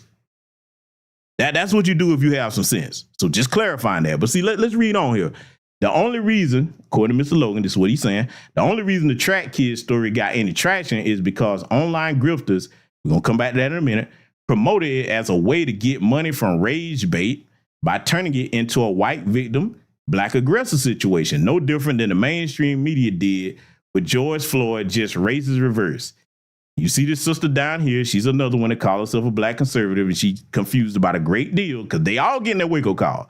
She was one of the ones that was up there at that Black History celebration with the White House with Trump. Okay, just letting y'all know she was there. I saw her. You are so real, Anthony. I've appreciated your perspective throughout all of this. Okay. Now, let's deal with what Anthony Brown Logan said first. He's trying to say that the mainstream media was rage baiting about the George Floyd situation and trying to compare that to this situation, just saying that, hey, just the race is reversed. No, both of those were situations where, even though different circumstances, those were situations where white supremacists tried to take the lives of black people. It just in this situation here with Karmelo Anthony, they didn't succeed this time. In the situation with our brother George Floyd, that they succeeded. That changed the way a lot of black people looked at things in this society today. It forced us to get an ugly wake-up call in blood, and I hate that brother lost his life that way. Now, I remember you, Anthony, you was one of the ones talking about he had fentanyl in the system and all of that. No, this is why I said that bootlick needs to stay over there, okay? The sister here that's talking about he's so real and she appreciates his perspective, and that's her prerogative. She probably really does. I can't tell her what she does or does not appreciate, but I can say this. If you go look at some of these people's pages and these timelines and you see how they battling back and forth against these white supremacists, that's showing them that, hey, just because you come over here and claim you a black conservative, that doesn't mean that you in with us now. Oh boy, they going through it. Cause see, let's just call it what it is for both sides. The black male conservative and the black female conservative. The greater majority of them, they thinking that they're gonna be over there to get interracial sexual access for both. But yeah, we going here and see it's hurting their little hearts to find out that, hey, wait a minute, guys, don't say this. Hey, I'm trying to fit in. Oh, they having time dealing with it. Yes, they are, because see, now reality's in their faces. And this is the only time that we've seen that. A lot of them that's over there calling themselves black conservatives and the black liberals too, they're finding out that, hey, you thinking you're going to get you a Becky or a Zaddy? Hey, they showing you that they're going to side with their people no matter what. Your little black ass might be something fun to do, to creep around with where nobody can't see them. But at the end of the day, hey, they supporting white America over anything else. And now you realizing that, hey, they're not going to spare you. See, let me go further, because I don't care about making enemies. A lot of them that have this getting these wake-up calls, they were thinking that they was going to be the safe little pet. Oh, they'll say that about other black people. They won't say it about me. Oh, no. No. You finding out what we've told you for years over here in New Black Media Spaces. You on the chopping block too, damn it. Oh yeah. So I'm just letting y'all know, man, a lot of them are going to try to pull the Halle Berry from Queen. Negra. Yeah, you pretty much are. We agree. Now get back over there with your people. The reason why I'm so callous about that, you better understand that if you forgive people that do these things and make those statements like that bastard Isaiah Washington did, you treasonous son of a bitch, you, if you forgive them and let them come back amongst us, do you know that puts the rest of the community in danger? Let me tell you why. Because all it would take is one opportunity that them people offer them to sell us out, and they'll take it. You better save your compassion for those amongst us that are worthy of it. I'm going to say it again. Save your compassion. My brothers and sisters, FBA and non-FBA, save your compassion for the people that are worthy of it. You don't give your compassion to people that have shown themselves to be treasonous and traitors to our people. You understand? Every other community understands this but us. You don't have to give your compassion out to people that are not worthy of it. That places you and the rest of the community in danger, okay? That's where I stand on that. We ain't done. Oh, no, we are not done. We're going to look at some of these things that these Sambos and Coons have to say, okay? Oh, yeah, we finna get on this one here. A lot of you done seen this little peanut head son of a bitch right here. Oh, yeah. A lot of y'all done seen him. We're going to analyze this, and I'm going to let him get his spiel off before I address his ass here. Brace yourself. If you've eaten or drank anything, this is probably going to turn your stomach to see how cowardly this fucker is right here. And see, let me tell you something. I want you to look at him and look at any other black person that you see that's coming out here with these apologies. These are people that don't have any pride for their family name, and definitely for being black in America. They don't have any appreciation for the sacrifices of those in our lineage that have come before us. What you're looking at right here, whether it's a black man or a black woman, you're looking at somebody that has been defeated. You're looking at a scared coward, because what they're doing. See, let me tell you what this is before I let this bastard play here, and then you tell me if you agree with what I just said at the end of his spiel, because I'm going to let him get his shit off without even interrupting him. Family, what you're about to hear, this is the equivalent of if any one of you in my chat room, okay? If any one of you in my chat room, if somebody walked up to you that you could see, and they punched you in the face hard enough to knock you on the ground. I'm talking about just out of nowhere, wham! And you get up and you see that person standing right there. They hadn't moved. And you go around the corner and hit someone else that didn't have a damn thing to do with that. This is what they're doing. These are cowards. They are afraid to face the system of white supremacy head on. They think that if I capitulate to it and toot my fucking ass up in the air, that these white supremacists are gonna spare me. If I take their side, regardless of it is a black child whose life is on the line, hell, it could be their own families. Yeah, it's a boss. My ass is tooted high up in the air. I surrender, boss. That's what they think they're doing, huh? Let me tell you why that's dishonorable before I play this. I want you to study history, especially if you're a young person listening to this broadcast tonight. You better go and look at Nazi Germany. You better go and study what happened to the Judenreich, okay? In case you don't know who the Judenreich were, they were Jewish people that capitulated and decided to serve the Third Reich and deliver their people to the gas chambers. You know what the Nazis did right after the Judenreich did and served their purpose? They were like, yep, you got all the Jews. You did pretty good. It's still some Jews left that need to go. They're like, where they at? We looking at them right here. Get your ass in their necks. Huh? That's all that their treason earned them. They just saved them for last. It's the same thing for these treasonous motherfuckers right here. You better study and learn the lessons of history.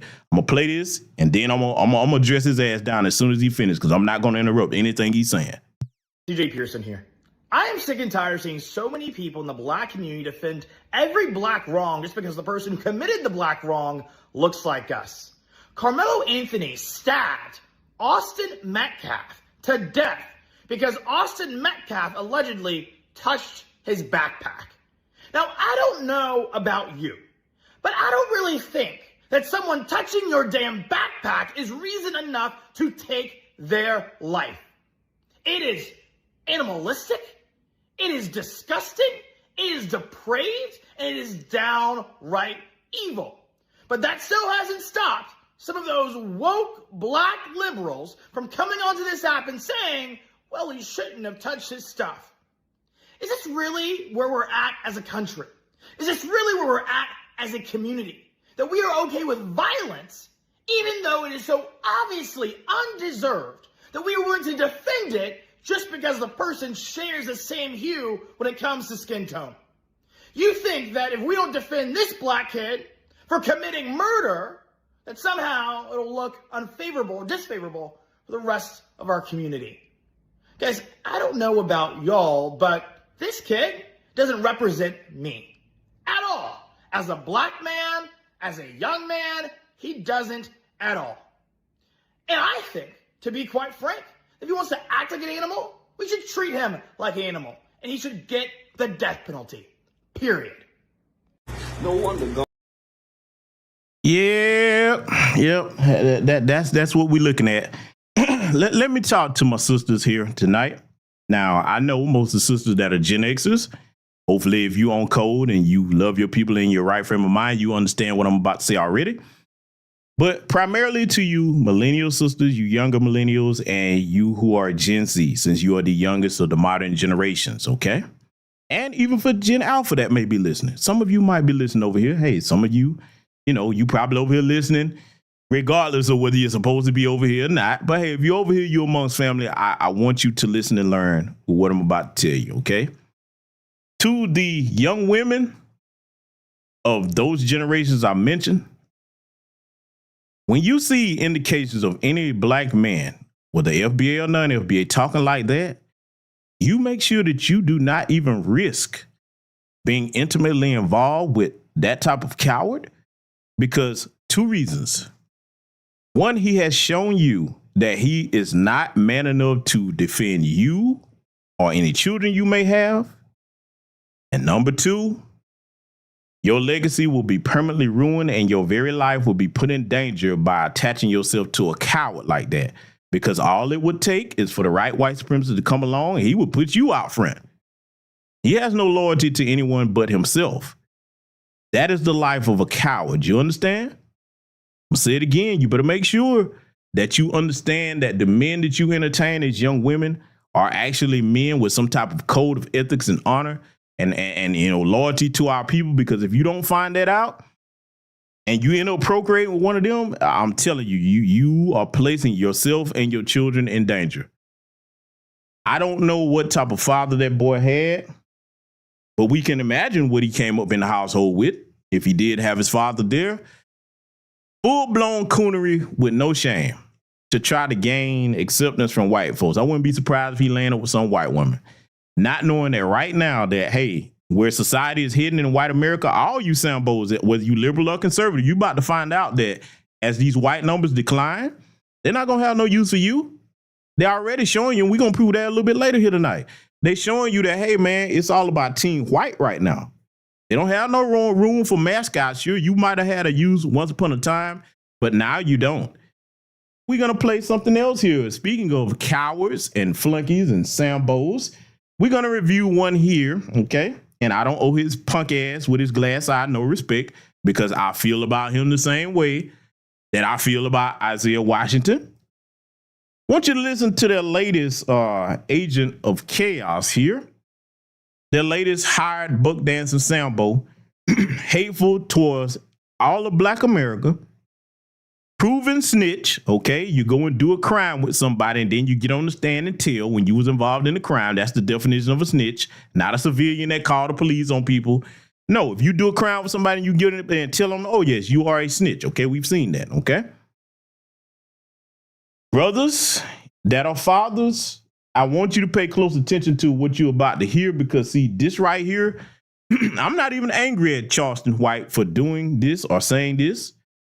I appreciate him and those amongst us, whether they are of our lineage or not, that come out and make it known where they stand, because we need to know where everybody stands in Black America on this issue, okay? And any issue like it. That way we can use you for examples to show young Black boys and girls what you don't be like, and we can show you what a pariah to the community is. Now, I've already shown y'all, if you on my Patreon and over here, I've shown you the despicable things that this son of a bitch has been responsible for outside of being a Sambo to the community. I've shown you that. So there's no argument about it, especially if you're on my Patreon. Go look up the Charleston White conversation if you're over there. And then try to argue with me about, man, he making some good points, though. Oh, yeah? I'll tell you what I'm going to do. Just like I just played that previous sample without interruption, I'm going to play this one right here. Then we're gonna address this and see if anybody agree that he making some good points. I want y'all to listen to this. God can't bless black people because black people got a heart of retribution and vengeance and violence and anger. They want to get back at white people. No wonder Dr. King them could get some things and we can't. Because Dr. King them said, hey man, don't hit them back. Hey man, don't hit them back. And them people got way more. Now this group say, let's kill them. Let's kill them. But your kids, you hear about kids every day in the hood schools getting bullied, but y'all don't have this much outrage for bullying. They have a no bullying month, but y'all don't have this much out. But now all of a sudden it's out, let's kill the bully. Most of y'all are bullies. Talk to them today. Most of y'all are, come on, cuz, OG, bullies. Come on, Crip Blood bullies. But now we want to kill the bully. When most of black children go to school every day and have to face a bully, why you think they got to wear Michael Jordan tennis shoes? But now we got a problem with bullies, huh? When have we ever told our kids to go kill the bully? We taught our kids how to stand up to the bully. No matter if it was two of them, fight both of them. But you don't put your life in danger to kill. Unless you got killing in you, but if you listen to kill music, you got killing in you. There's no way good kids kill. I know a nigga stabbed a girl 93 times, but before he got to 93, he dropped the knife. She begged and she pleaded. He dropped the knife. But because he was abused and he had anger and he had rage inside of him from what his daddy was doing to him, he finished up. What's in you gonna come out of you. And good kids don't stab people to death, y'all. This is a kid with some trauma. Let's get the background story first. Just because he out there in Frisco. Oh, black people, y'all wrong. And no wonder God got you cursed. I'm starting to think that curse on us is real, that the Hebrews say. This group hearts is hateful. No compassion. I remember telling my brother one time, God will never let you out of jail, nigga, if you ain't got no remorse for the people you killed. No remorse for the man's family. No remorse for the man's boy's father, mother, brother. But y'all got so much for Lil Ronnie, and Lil Ronnie brought death on himself. Look, come on now. Lil Ronnie brought death on himself, and y'all had all the compassion. But here it is, a white kid, two little boys having some boy issues. And one little boy killed another little boy. You mean to tell me you black people ain't got no compassion for neither side? That's why you curse, black folks. That's why your situation, God is looking at y'all hearts. That's why your finances can't be increased. That's why your children won't go to the NFL. God is looking at y'all hearts. Black people, y'all ought to be ashamed. That's why your children are dying and being murdered the way they're being murdered. They've been your grandchildren. Man, you curse. Yeah, you heard him right.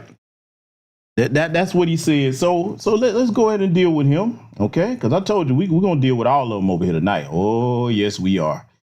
Family, I do agree with one thing that he said. He said if it's in you, it's gonna come out of you, and I agree. If you're a raging Sambozo and a coward, it's gonna come out of you, just like it came out for him. And now I know some people like, well, GBS, he kind of made some point. You know, you got some slow people that will say that. Let me tell you why he doesn't have a point. And I want young people to recognize this type of cowardice and deflection tactic.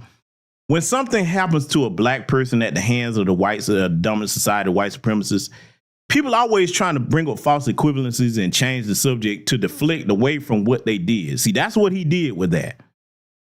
All the other shit he brought up ain't got nothing to do with the situation here with Karmelo Anthony being on trial for defending himself. Nothing at all.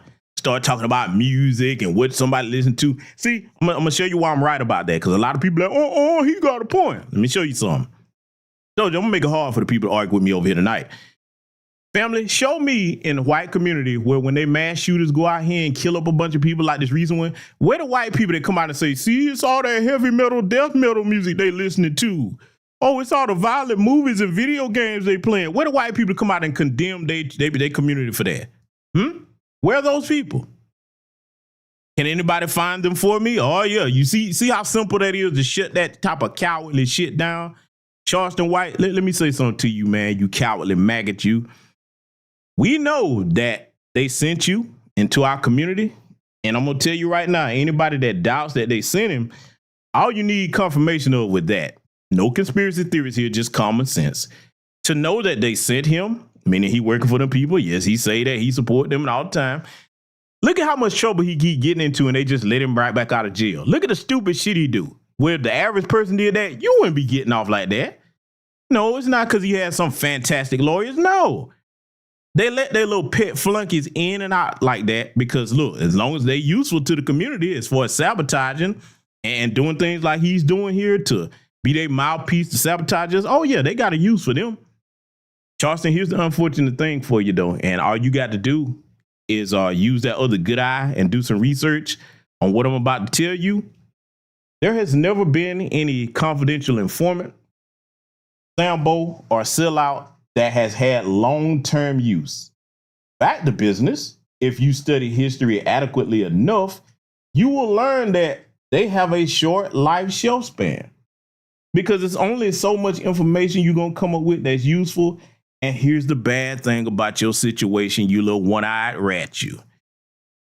The bad thing is that there's a new confidential informant coming up every day that's got more information than you, more access to where they need them to be than you. See, confidential informants are just like OnlyFans chicks. It's a different crop of them coming up every day, younger and younger, huh? As unfortunate as that is, I'm just letting y'all know. So when your time comes, don't turn around and tell, I love the community. I tried to help the kids. No, man, we gonna remember everything that you said and done, huh? Your time is coming. But I do appreciate you for letting us know where you stand. So now, family, we got to deal with another Sambo here. Now, this one isn't as well known, but see, I've been around these spaces for a long time, so I recognize a great deal of people, whether they're content creators or not. This dude, Karmelo Anthony for president, tried to follow me, okay? Now, I immediately blocked his ass, so I want y'all to ask me the question, man, why you had blocked me? Pay attention. I'm going to show you why I blocked him. Because if I block you, it's for a reason. This Sambo had this to say. He said, this whole mess has gotten way out of control. As president, I'd have went live, made it plain and simple that the young bruh, Karmelo Anthony, used too much force. Equal force is self-defense, extra force is manslaughter. I would also announce a mandatory 1 year of Army ROTC, no more scared, he meant scared boys and women. See, stupidity and cowardice are dangerous. They can be fatal. I don't even want them close to me in online spaces. Family, you have the right to remain violent. Yes, I said the right to remain violent. When your life is under threat and you're not the aggressor, you do whatever you need to do to come back home to your family and your community. You don't get to tell somebody that's under assault how much force is justified or not. Moreover, you can't say that it was too much force in this situation because Carmelo used that knife and poked his ass one time and ran. Even when he didn't have no duty to treat. He didn't sit there and try to imitate Michael Myers or Jason Voorhees. He used that weapon one time to create space and protect himself. But you got Sambos like this, and see, let me tell you, I recognize this guy from the Manosphere spaces, and I'm not blaming any of the content creators there for him, but look, I've been around a long time. I recognize names and where they hang out at, so when I see their viewpoints on stuff, I'm like, yeah, I already know where this is coming from. Buck Dancer Sambo. I don't know what his lineage is, but I'm just saying right now, if you got these viewpoints, don't follow me. If I catch you following me on any platform, I'm going to block your ass. I don't want no communication with you. This is disgraceful. Absolutely disgusting. We ain't done yet, though. Oh, we got more to say over here. Oh, yes, we do. About a great deal, because now we got to look at a blast from the past here before we get to analyzing the Karmelo Anthony situation. Now, you remember this case, this situation right here, this Jonathan Pentland case, okay? Remember this? This young brother here, from what I understood, that he was messing with and harassing, was autistic. So I'm going to play this for those of you that don't remember this, all right? If you're over here on my channel, you remember this because I covered it. But for all of you, oh, Karmelo Anthony used too much force. Oh, it's not self-defense. Okay, see, I'm going to show my people what they want you to do when they assault you. This young brother was walking through this neighborhood, unarmed, not bothering nobody. This is what they want all of us to react like. I want this is what they want to be in position to do to us. I'm going to play this for y'all that don't remember this. Check this out. Right now. Call the police. Hey, they've already been called.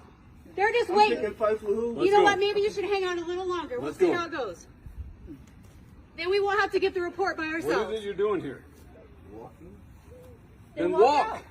Okay, and that's what I was doing. She came out of house. Well, you've been here like 15 minutes now. Let's go. Walk away. Keep walking. Walk away. I already walked away. Walk away right now. You need help? You got this on camera. I'm happy to help you. I didn't hit you. There's a difference between pushing you you. were the aggressor, buddy. You're aggressing on their neighborhood. Someone came running. Walk back. You better walk away. You walk away. You talking to my wife right now. That's your wife? Walk away. I didn't do Walk anything away. to your wife to speak. Check it out. You either walk away or I'm going to carry your ass out of here. Dude, if you touch What do you want to do? You better not touch me. Or I'm what? not arguing. What are you going to do? You up on me. Let's go. Walk I'm not away. upset. I didn't do anything to you. I'm about to do something to you. You better start walking. I didn't do anything to her. You better start walking So right when now. you come after me like that, I ain't coming after you're the one in the you. wrong. You're in the wrong neighborhood, motherfucker. Get out. Get out. I live here, sir. Where?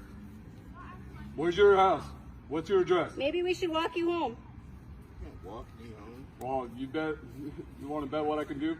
I live here, sir. Okay, Right what's now, your you're address? harassing the neighborhood. I'm not harassing anyone walking through the neighborhood I live in, sir. Where? But check it out. We are a tight-knit community. Okay. We How take long care have of you each been other. here? How long have A you hell of a been lot living longer than your ass, because I have never seen you before in my How long life. have you been living here? That's Why none does of that your even business. matter to you? How long have you been It living doesn't here? matter. You know what? Get the hell out of my face. You've been Get out of my here. face. You walked up to me. Check it out, motherfucker. I ain't playing with you. You either get your ass moving or I'm gonna move you. You smell drunk. You want to bet? You are drunk. I'm about to show you what I can do. I would suggest You better walk away. Walk away. Walk away. I'm walking. You keep following me, sir. There's only one way out of here. It's right over there. There's multiple ways out of here, sir. You want to bet? Walk away. Yep. So you all remember that, right? Jonathan Pentland, for those of you that don't know, that was a Marine that you saw, okay? Another disgrace to the uniform of the United States military, like Daniel Penny, the coward that he was. Let me say something, man. Y'all know that I don't run around bragging, being a retired combat veteran. Those of you that are familiar with me over the years, some of you have served with me, okay, that have come to this channel and support it in any platform that I'm on. You know where I stand on that, okay? Let me say this. The Jonathan Pentlands don't try brothers like myself that are their equivalent, because they know where that's going to go. You pick this young brother that lived in the neighborhood, by the way, to physically impose yourself on him. He didn't touch you. He wasn't running around in nobody's property. You got the right to walk on the sidewalk. He didn't make no threats towards nobody. And you physically impose and put your hands on him, talking about you in the wrong neighborhood, motherfucker. And you talking about, well, where do you live? Like he got to have freedom papers on him. See, let me tell you something, man. I probably shouldn't say this, but boy, I be wishing they tried me like that. Because look, if you ever seen me, you know I have a look about me that don't even suggest to you that you're going to run up on me and try nothing like that. You know not to try nothing with no black kids around if I'm around. Because see, I'm going to tell you right now, had that young boy had something on him and he either stabbed or shot him, that would have been self-defense and they would have been crying about that. See, these white supremacists, and I showed you that for a reason. They think that you're supposed to just sit there and let them do stuff like that. Because, see, let's go here. I really want to make it plain and show you why the Sambos that are defending, you know, the situation they're talking about, oh, Carmelo shouldn't have stabbed him. It wasn't self-defense. See, if the situation was reversed and that was a black man, because, you know, we don't even treat them like this if they come through our communities, even though they should be up to no good, more than likely. If that was a black man that was pushing on little Connor or little Tiffany like that, okay, or if it was a sister doing that to a white girl, okay, if we were doing that, oh, they'll be like, oh my God, he needs to be dishonorably discharged, or her.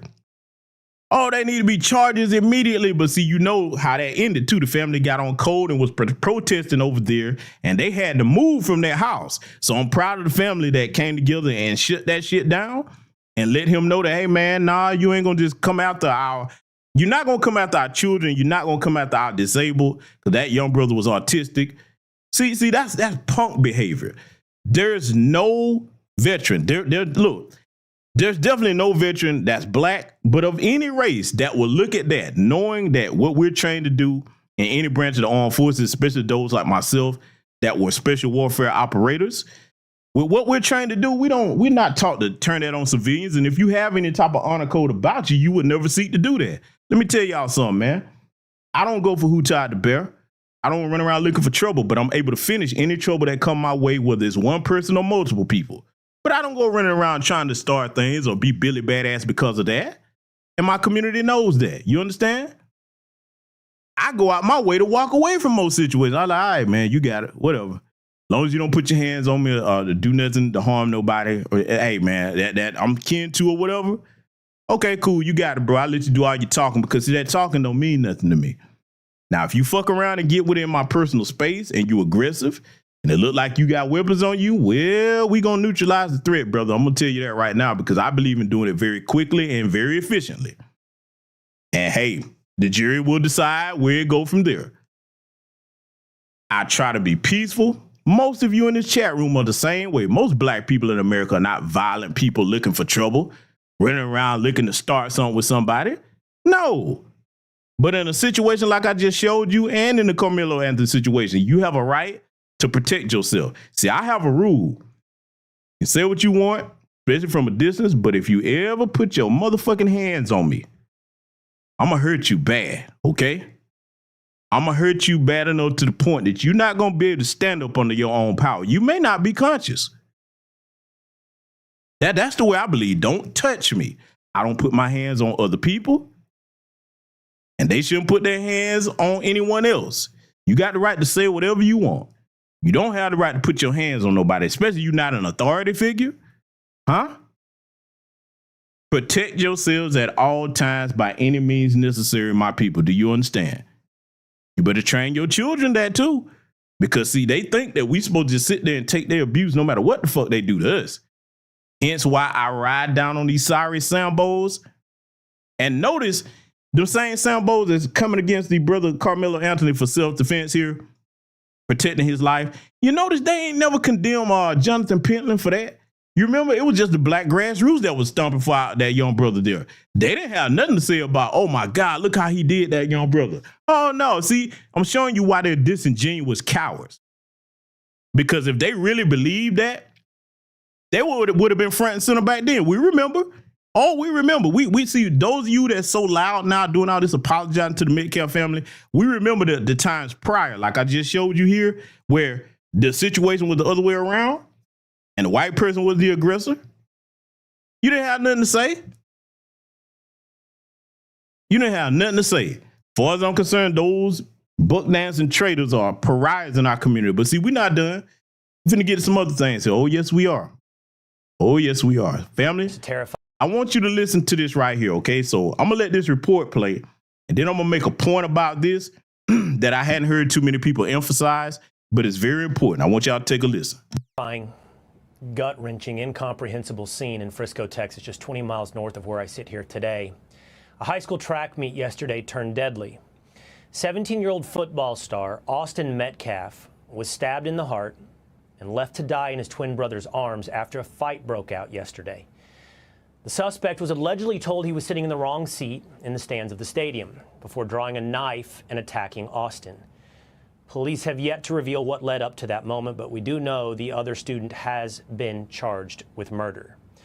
Joining me now is Austin's mother, Megan Metcalf, and his twin brother, Hunter. Megan, Hunter, thank you for being with me today. I can't imagine how difficult of a day, and I have to start with how sorry I am of what you're going through this morning, this afternoon. I think I'd like to just start, I'd love to just start with tell me about Hunter. If you could, Megan, tell me about your son.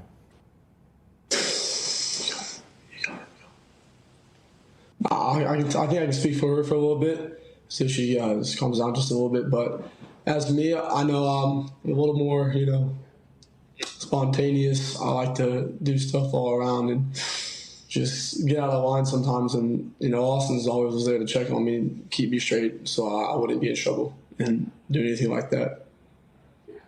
Hunter and Megan, whenever you feel ready, jump into the conversation.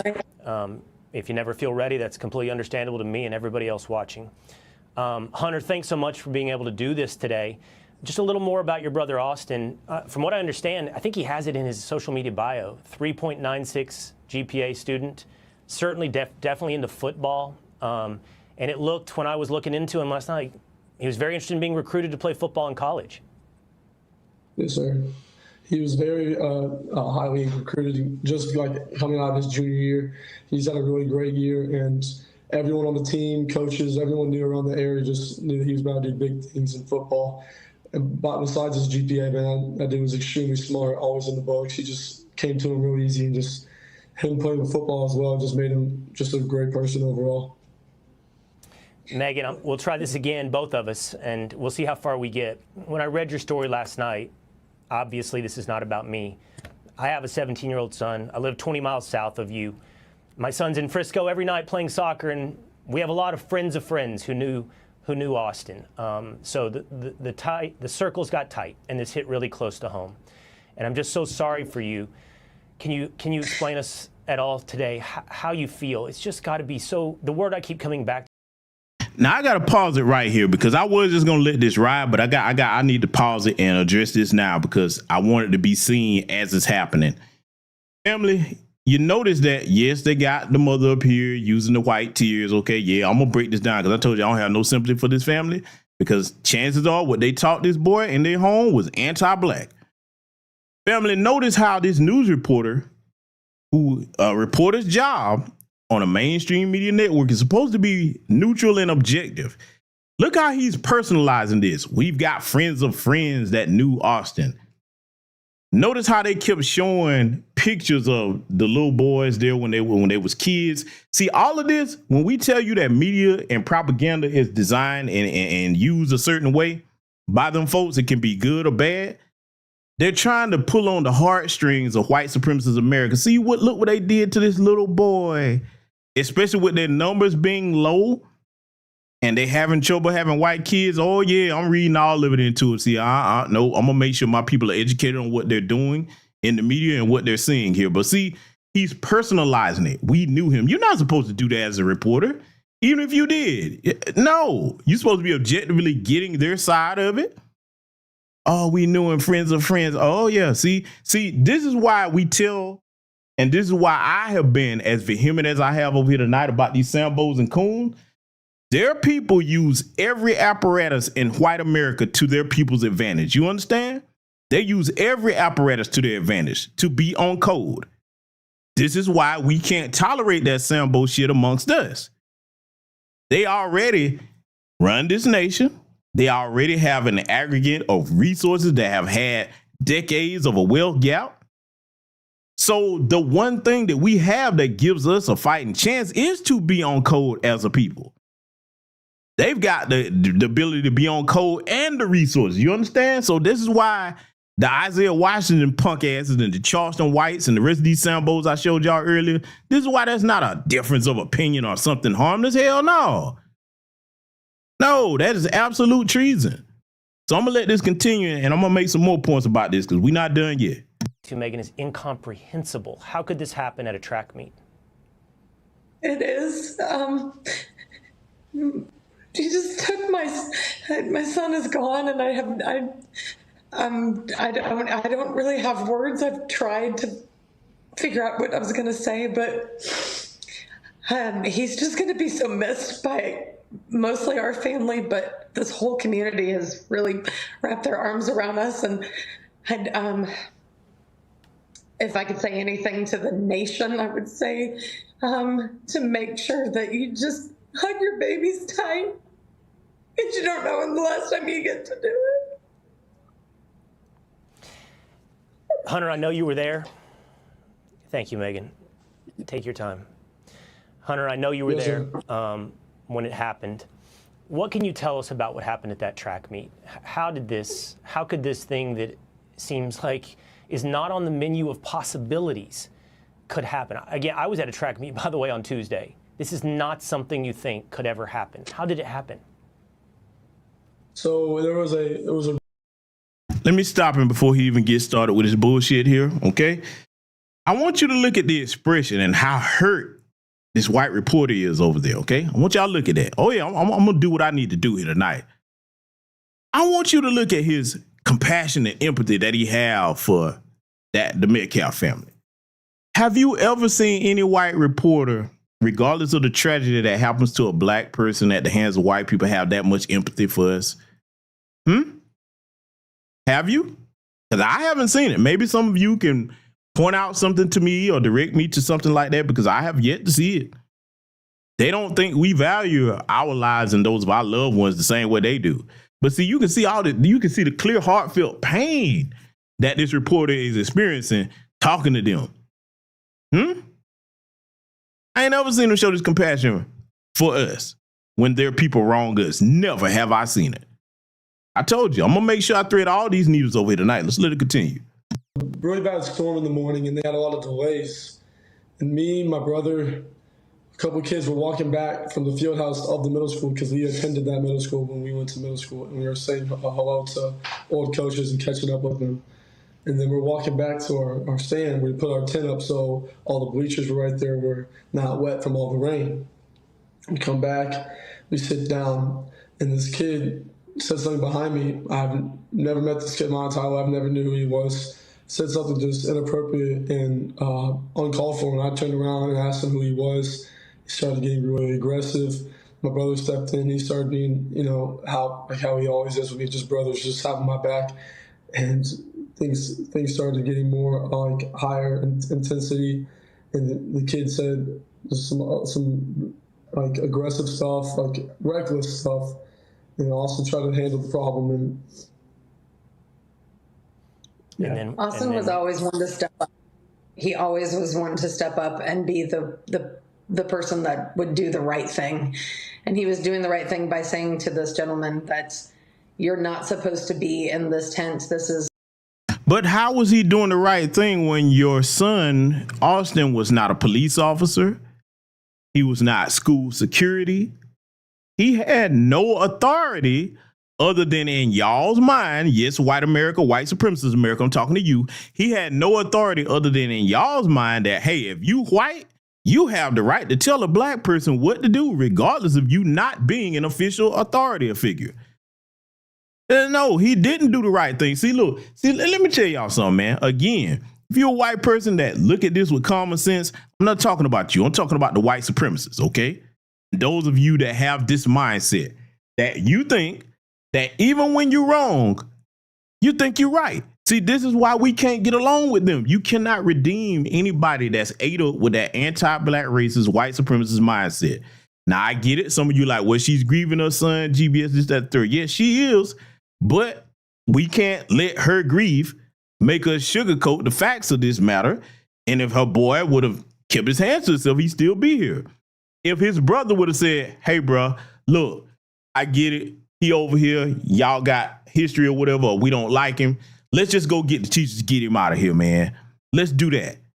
You would have been alive. You still would be here. Nope. You and your brother went over there thinking that you was going to jump on this boy again, more than likely. If that's true, like they say, that's what you thought you was going to do again. See, let me give y'all some advice, white supremacists and anybody listening. I'm going to tell you, my great-grandfathers, taught me this on both sides of my family. They both taught me this, and the other men in my family. They said, son, and some of you probably heard this before. They said, son, listen, a person that's afraid of you will kill you quicker than someone that's not. Say it again, a person that's afraid of you will kill you quicker than someone that's not. It is very unwise when you've made somebody afraid and you press them into a corner and they're telling you, hey man, don't put your hands on me. Don't come any closer. Don't touch me. You know why? Because that person at that point, they realize that they don't have nothing to lose. And if they want to get out of that situation, they're going to have to do whatever's necessary to protect themselves. But see, when you're a white supremacist or if you're an arrogant person, no matter your race, and you start thinking, I'm bigger than this person, I'm tougher than I can just do this and get away with it. Okay, you take your life into your hands when you take that mentality. I share that information with you because I abide by it to this day. Like I said, I'm the type of brother, everybody that knows me personally, I don't go around starting nothing with nobody, man. I try to diffuse what I can, where I can. But when it comes to protecting myself, oh no, you're not going to hurt me with impunity. I promise you that. I promise you that. Remember what I said, family. Let's let it continue. Like, because they have personal items there. A lot of stuff gets stolen, just like that, just precautions and stuff. And our coaches always told us don't let, other schools, like mess with our stuff. Just sit around our tent area, and we set that up for the girls' track every meet we had. So it's just like, he knew he wasn't supposed to be there. He was it's just a tragedy what happened. And then what happened, Austin? After your brother stepped up, what happened then? He stepped up over there, asked him to move, got aggressive, he grabbed the bag, and then I whipped my head around, and then all of a sudden I see him running down the bleachers, grabbing his chest. Notice how they keep overlooking that the boy didn't have no authority to step up to him.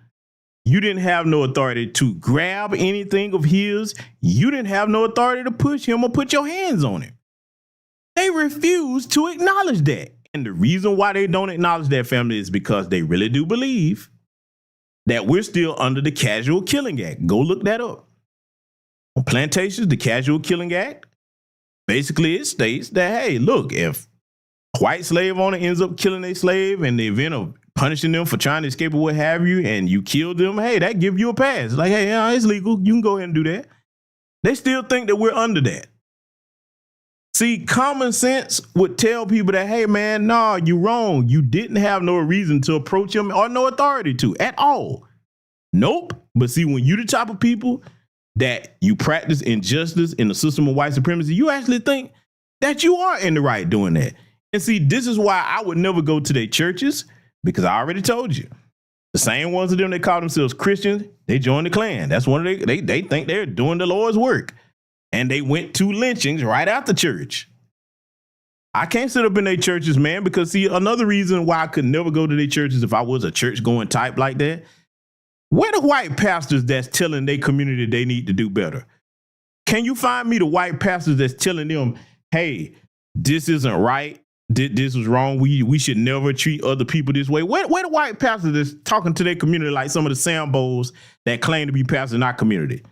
Where do we need to do better speeches with their people? You notice you don't ever see no white pastors coming out after all the mass shooting, this recent mass shooting. Where the white pastors to tell the white community, we got to do something about this violence in our community that our children keep perpetrating? Have any of you ever seen the white pastors stepping up to say that, huh? Oh, yeah, I told you. They ain't going to like what I got to say over here tonight. Let's let it continue. He just blood rushing out. He said, you got stabbed, you got stabbed.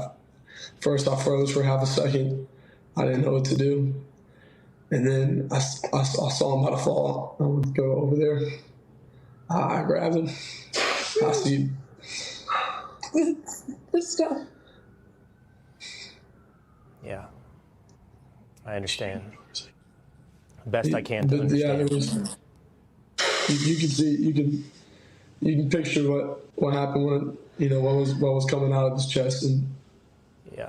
Y'all can visualize that stuff. I don't want to put that on my mom right now, but I pushed my hand on there, trying to make it stop, and I grabbed his head and I looked in his eyes. I just saw his soul leave, and it took my soul too. I'm so sorry.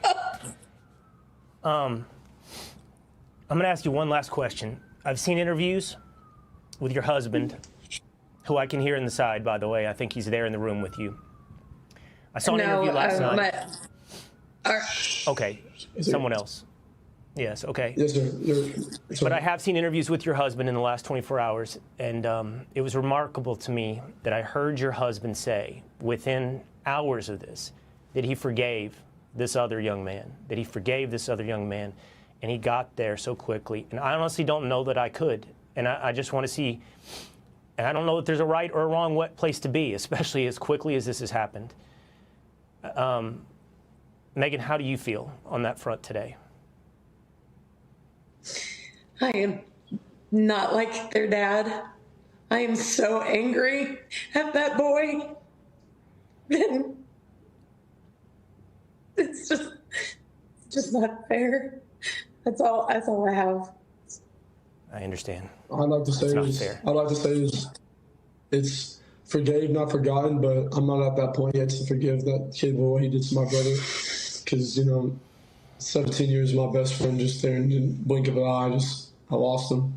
So I'm not at that point to forgive and forget, but eventually I will. But I pray for his family.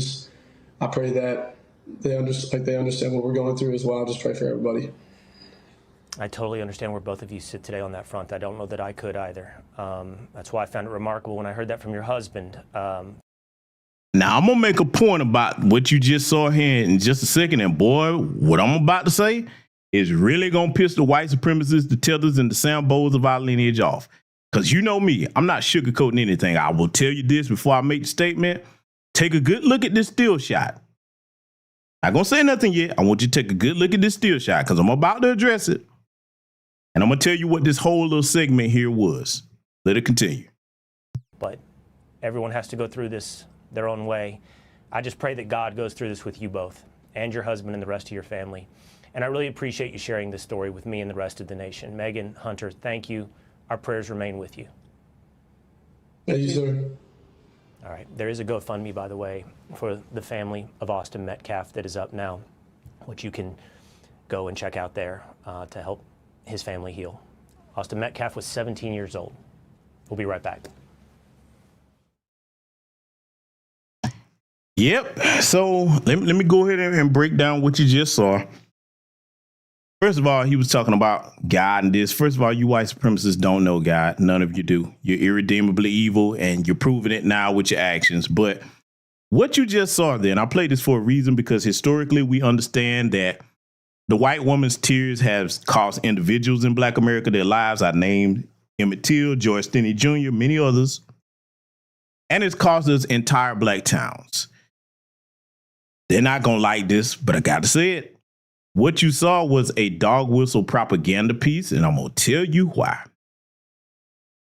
Notice that the reporter male that was covering that story had more implications of being close to tears than his mother, because let me tell you something. First of all, if a mother who's carried a child for 9 months had to speak on camera and she really felt the remorse, you would see the tears streaming down her face. Where my sisters in here that's got children, I posit to you this, heaven forbid, but if any of you had lost your child in that manner, regardless of the situation, most of you would be so inconsolable and in grief-stricken that you wouldn't even be able to do no interview. And if you had, there would be no dry face. You saw her dry ass face. No, that's not sincere what you saw there. That was a white supremacist dog whistle propaganda piece put out there to say, see, look what happened. Oh, yeah, no, and not going to acknowledge that he brought that on himself. Oh, yeah, I got the balls to go here. Yeah, I am. Listen, again, nobody's wishing violence on any of them. But you reap what you sow. For those of you that claim to be such good Christians, see, you can't cherry pick the parts of the Bible that you're going to follow and then throw out the parts that you don't like. No, you reap what you sow. That goes for all of us. I got another one for you, good white Christians. Oh, yeah, we going here. Do unto others as you would have them do unto you. Don't put your hands on other people out here that's not bothering you or doing anything. See, the reason why you having the issues you having at large in your society is because you refuse to actually follow the word of God, the Most High. You think that you can take out bits and pieces and cherry pick this or that. No, it doesn't work that way. And your ultimate crime against us here in this country is you refusing to pay reparations for American chattel slavery. Yeah, we're going to cover all of it tonight. You don't have to believe it. Look at what's happening to your society now. You are irredeemably and demonically evil when it comes to black people receiving any type of justice in this country. You won't repent from your wicked ways, and yet you keep being punished. And it's going to get worse. Oh, it's going to get worse. That's a broadcast for another day. But see, now we're going to cover the other end of this. Oh, we're going to show you the Father. Because see, for those of you brothers and sisters in here, no matter what faith you are, I want you to understand one thing, and I want you to consider me very well, or consider carefully what I'm about to say very well here. Again, if you are a person that doesn't believe in any faith, no problem. This part of the broadcast isn't for you. For those of you that do, no matter what your faith is, whatever's for making you a better person, good. Embrace it. Do whatever you need to do to bring you closer to spirituality, to the Most High. However, do not be the type of person that you can be manipulated by whatever your faith is, because right and wrong, that's already within you, no matter what denomination of faith you choose. We were created in God's image. All people were. All of us were. It's within each and every one of us to know and do right from wrong, especially by the time we get to a certain age. So I'm saying that to say this. When people like Austin Metcalf's father, Jeff Metcalf, come out here, and I saw that stunt he put at that press conference. I'm going to deal with that at a later date. When they come out here talking about, oh, they forgive, you better understand that white supremacy, yes, even in this situation, takes both sides of an argument. That was not sincere. Him showing up at that press conference that y'all saw by now, hopefully you saw that. That was not sincere, because think about it. What was your purpose of being there? That was a press conference for the Anthony family. What possible productive reason could you have just popped up there? You didn't even ask them people in advance if you could come. So you wasn't there for any positive reason. I hope y'all caught how he was shaking them race soldiers' hands in that clip where they escorted him out. Notice they didn't jump him or do anything. They called the police and had him escorted out. Maybe the Metcalfs could learn something from that, so their other son, Hunter, won't be in the same situation, or anybody else in their family. Y'all better learn from that, because see, if it was the other way around and a black man that had, been the father of a child in that situation showed up to a predominantly white area, how many of y'all think that they wouldn't attack that black man? See, they called the police and got him out of there. They followed and obeyed the law. He could have been there to shoot any one of them, being a grieving father. Yeah, I said it. He was a security risk. You damn right.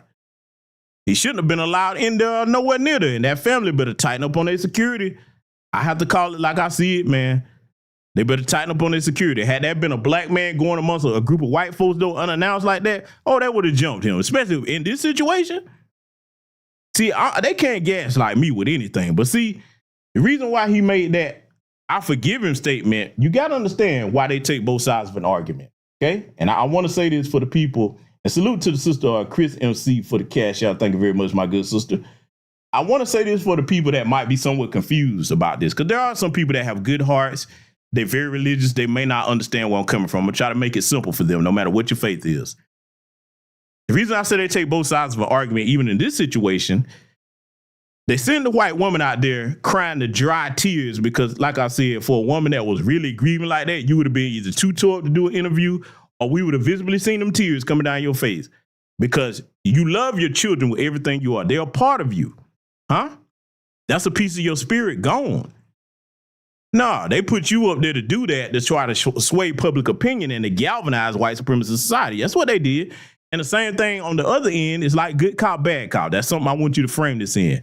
What I'm about to show you with the father, he went out there and went the religious route, so they'd be like, oh, see how forgiving he is, and that really would rile the rest of their community up. Oh, yeah, you see them, they run around threatening the judge and everything. You notice you don't ever see black people when we're denied justice. We don't go threatening no judges because, one, we know they'll come and lock our whole family up. But we don't do none of the behavior that they're doing. None of it. Don't you ever let these people think that they have a moral high ground above us. No, they don't. I'm going to prove my point next. We're going to analyze what this father had to say.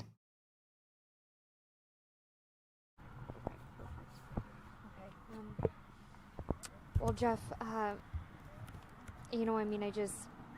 take me through, as far as you know, the events of this morning. What happened? How did you get the call? How did you figure out what happened to your son? Well, it started with a call from his football coach who was not at the track meet and said, I think Austin has been stabbed. And I said, where at? And he said, Kukendall Stadium. And I said, I'm on my way. So I drove up there, went through a load of police officers, and was able to see my son on the gurney with a huge hole and blood all over him, and they were pumping him. He wasn't breathing, and his eyes were rolled back in his head. So I had to find his brother.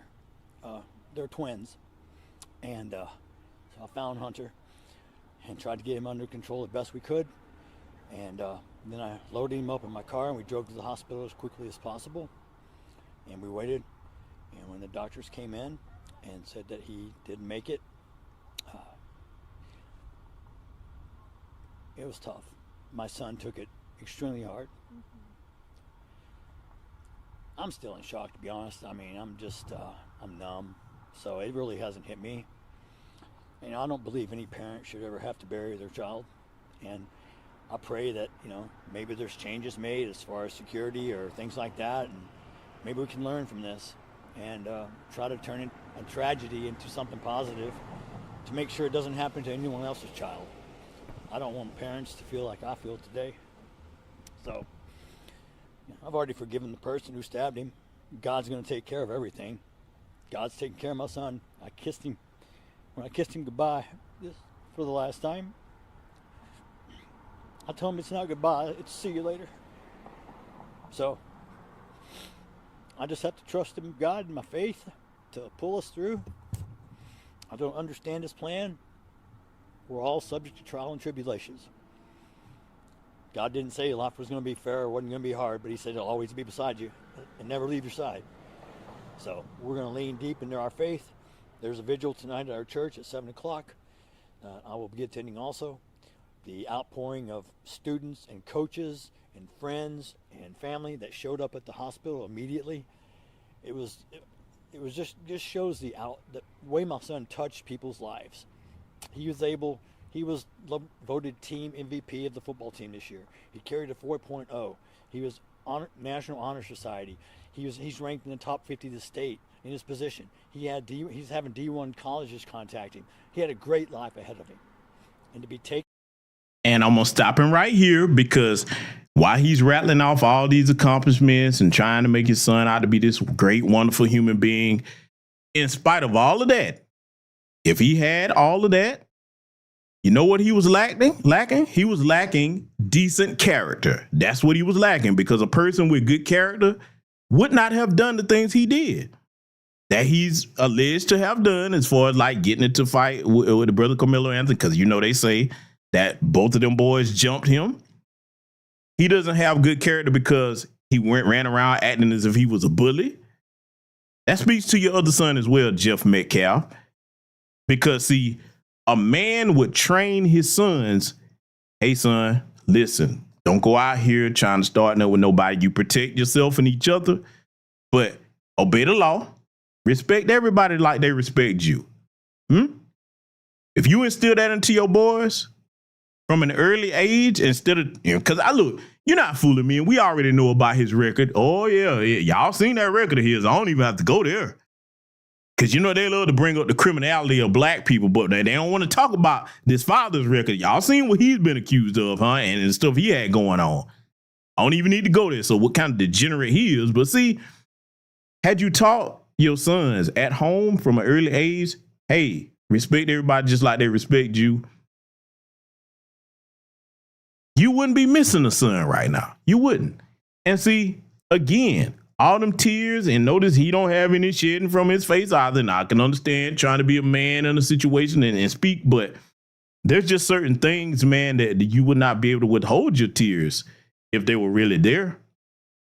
I'm not saying that he's never shed them, but if you ain't doing it on camera, look, let me tell you what I'm saying here. And I don't have any kids, but I'm just putting myself in a situation that hopefully no parent should have to be in. Even them, they shouldn't have to be in this situation. That's the sad part about it. They shouldn't have to be had they done their job as parents.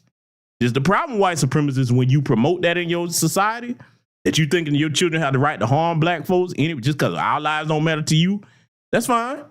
You do that, but it's consequences for every action that you undertake.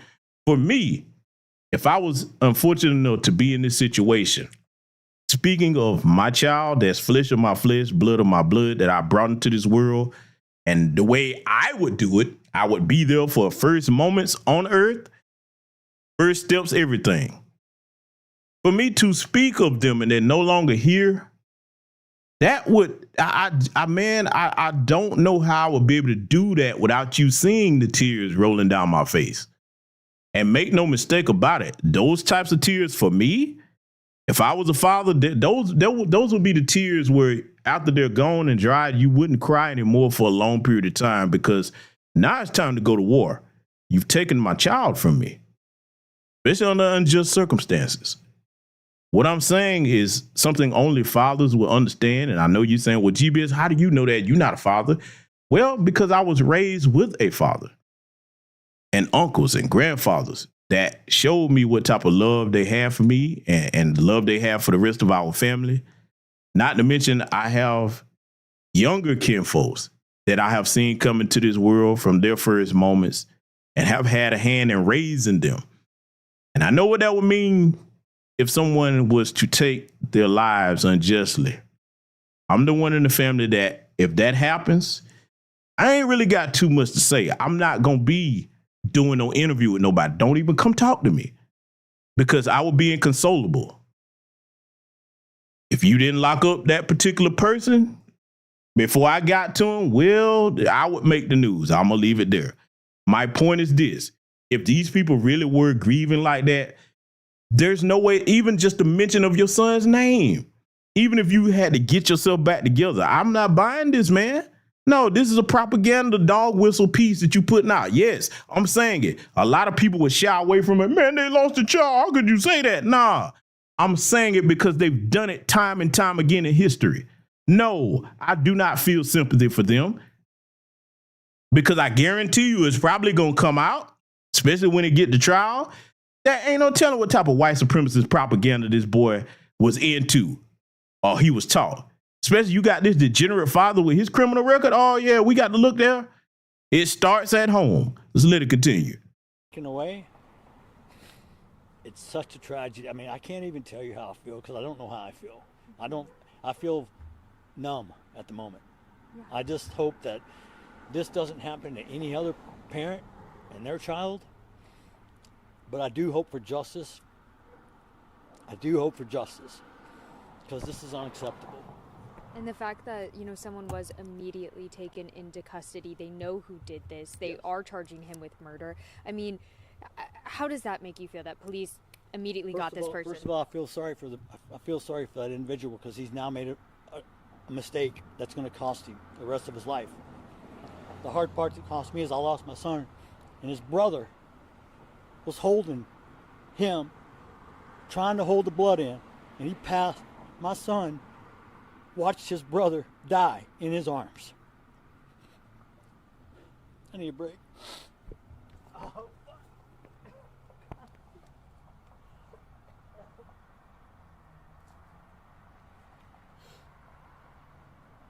so concerned about my son. They were twins, identical. They had each other's back. They had that bond. Yeah, that only twins know. Yeah. Please tell me, Dad, I can't make it. I can't make it without him. I said, we're going to have to, bro. We're going to have to. Come on. Can you tell me a little bit more about Austin, about, his personality? Austin was a leader. He led the football team. He was voted team MVP by his players and coaches. What was his position? He played linebacker. Him and his brother both play linebacker. He played inside. His brother plays outside. We were so fortunate this past weekend that me, Hunter, and Austin, we grew up hunting together, and we had the last. As a matter of fact, the ranch we own, the lease was not renewed, so we could never hunt there again. And we went there for the last weekend. And he said, "Dad, I've never shot a pig before. I want to get a pig this weekend." I said, "Okay." Lord and behold, it's a heck of a story, but he shot his first pig this weekend. And we all talked, me, him, and Hunter both. We all talked about these are memories that you take forever. After I'm gone, you can tell your kids about, well, your grandfather and we were hunting and we stalked and it took 2 hours, but we got this. I got my first pig, and he was so excited. And I'm so fortunate to be able to spend that weekend, not knowing it was the last weekend I'll ever spend with him. And he also was on the track and field team? Also was, football was his pride and joy. Yeah. He was working on track to increase his speed. Matter of fact, he's already dropped this 40 times. He was telling me about how he's dropped it. He's going to drop it some more. And he was an amazing, dedicated athlete. And by the outpouring of his friends and family that showed up immediately at the hospital, goes to show how he impacted other people's lives. And what did that mean to you to know that your son did that? Well, for me, I was diagnosed with cancer 9 years ago, and I was not supposed to live. And God blessed me because he knew I needed to be a father for these two boys. My two boys is what my life lived. I lived my life for my children. That was my why to keep fighting, and I'm cancer free. So God had a plan for me. So I was able to watch and be blessed so much. But having both my sons are amazing. My other son is just crushed. And I feel for him now, and he'll never be the same. None of us will. Grief, we all go through it, but the thing about grief is you don't get over it.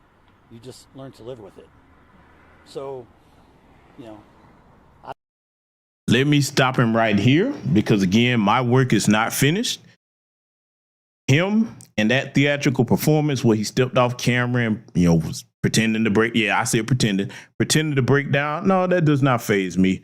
Let me tell you why. Because you speak of grief, Mr. Jeff Metcalf, you speak of grief. Well, my people have had 400 plus years of grief in our country, inflicted upon us by your people, practicing injustice against us. Yes, this goes back to that.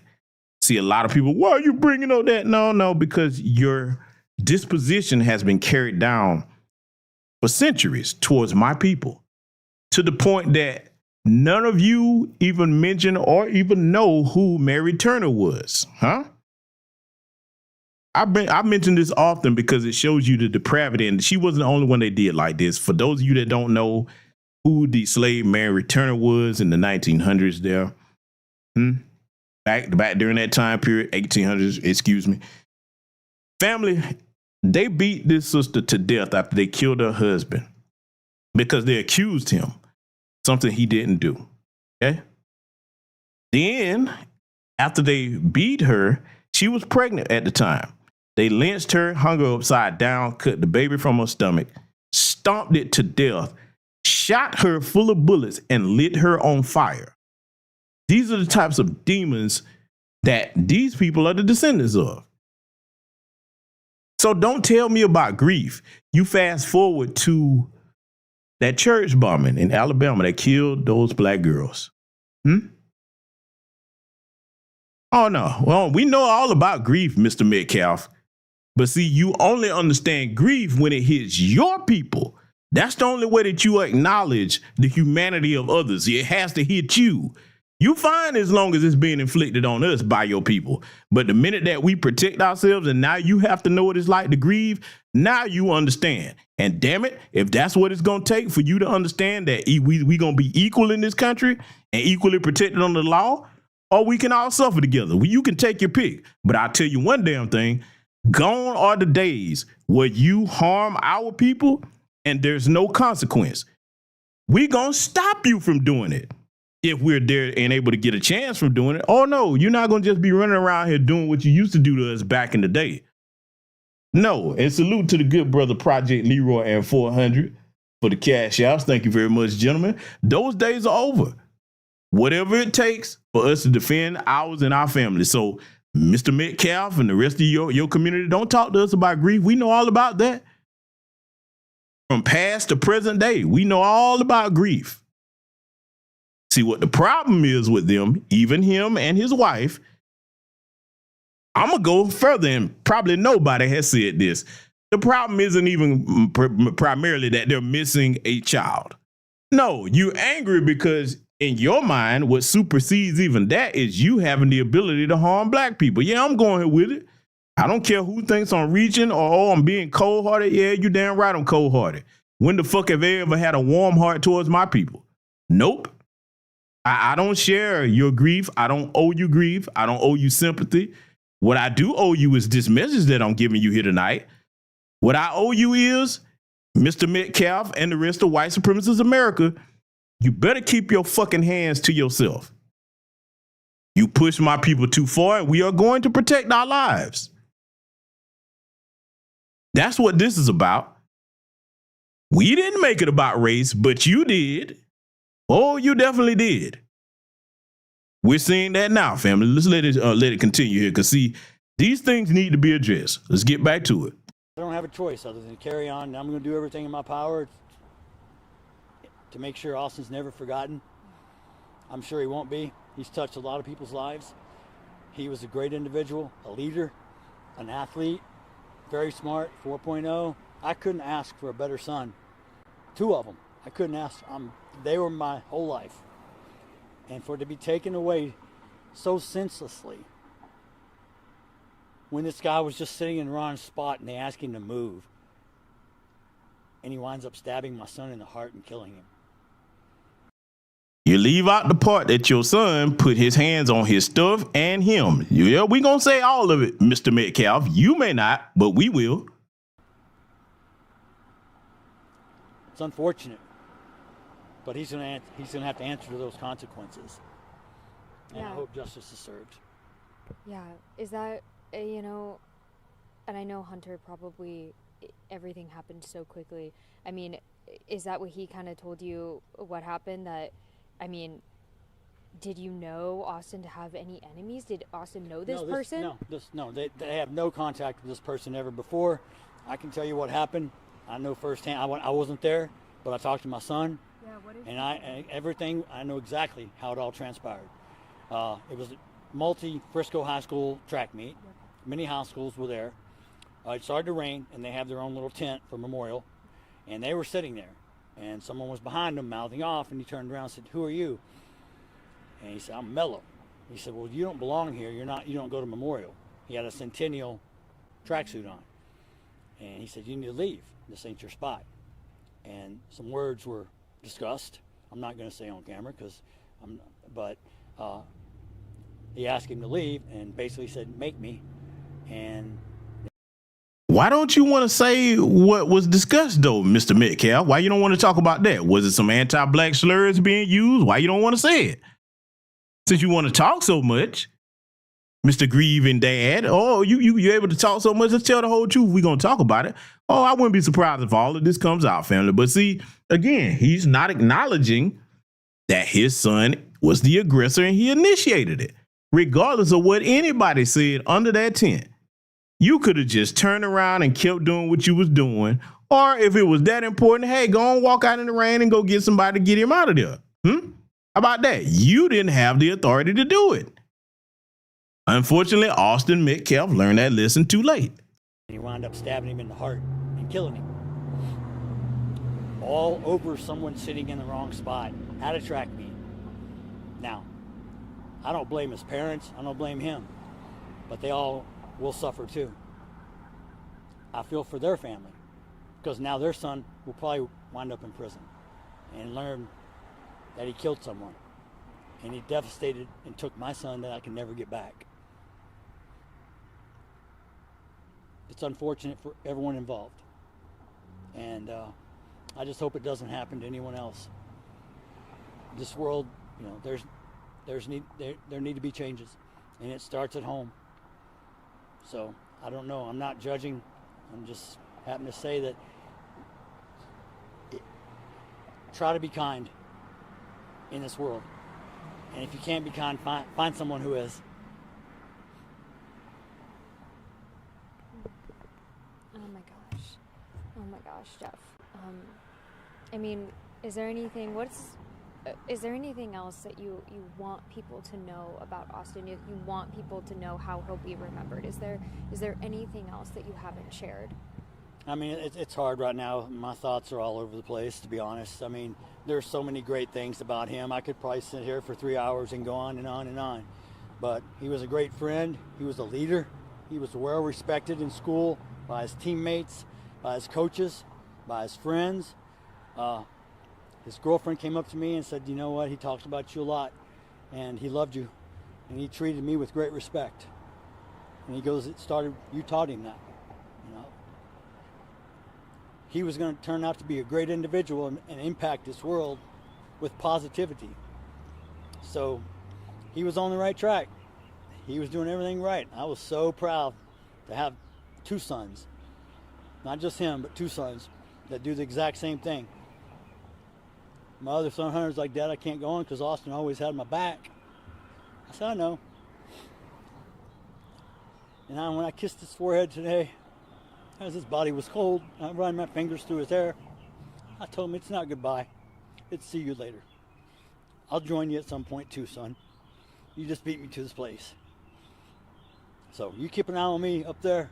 Put in a good word for me. And we'll meet again. Your faith is keeping you strong right now. Yep, it's the only thing that's keeping me together. Otherwise, I'd be in a rubber room right now. So all I can do is pray. I don't understand it, but I have to live through it, and I have to still be here for my other son. So my journey's not done. It just took a really bad detour today that I'll probably never get over. I'll live with it the rest of my life. And I sure as hell don't want any other parent to feel the way that I feel today. Because when I got the call, I was scared, but I was hoping like he's stabbed in the stomach. It's not gonna be that big a deal, surgery, as long as he's okay. When I saw him, I knew it wasn't good. And then when his brother told me, Dad, I tried to hold the wound to the blood, but there was too much. And he died in my arms. It's tragic. I don't know what else to really say. How can the community best help you right now? Help you and your family right now? Is it thoughts and prayers? Is there a GoFundMe? How can they help you? I hadn't even thought about that. That's a good idea. GoFundMe. I'll probably have someone set that up, and prayers. I believe I'm heavy in faith, and we just pray that this doesn't happen again to someone else. Unfortunately, I get to be the example. But, we have to try to turn negatives into positives. And he was a great kid, and he impacted a lot of lives. I'll never forget him, and neither will a lot of other people. So, community-wise, talk to your kids, teach your kids. It all starts at home. I know this world has changed. Oh, yes, it does all start at home, Mr. Metcalf. So let me give you some advice, since you are, talking about your journey is not done and you hope nobody else has to be in your position. You and the rest of your white supremacist community, if you truly mean those words, then you should be talking about teaching your kids conflict resolution, not just for the sake of my people in Black America.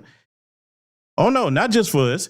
You should do it for the sake of your own community, because most of your mass white male shooters, and some of your females now, because they're starting to get into it too, you would teach them conflict resolution skills. Oh, yeah. See, why you're focusing, for those of you that do it, for those of you that are focusing on Chicago this, which is, by the way, not even close to being the most violent city in America.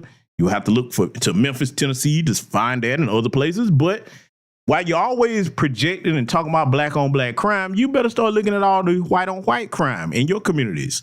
because crime is committed by proximity.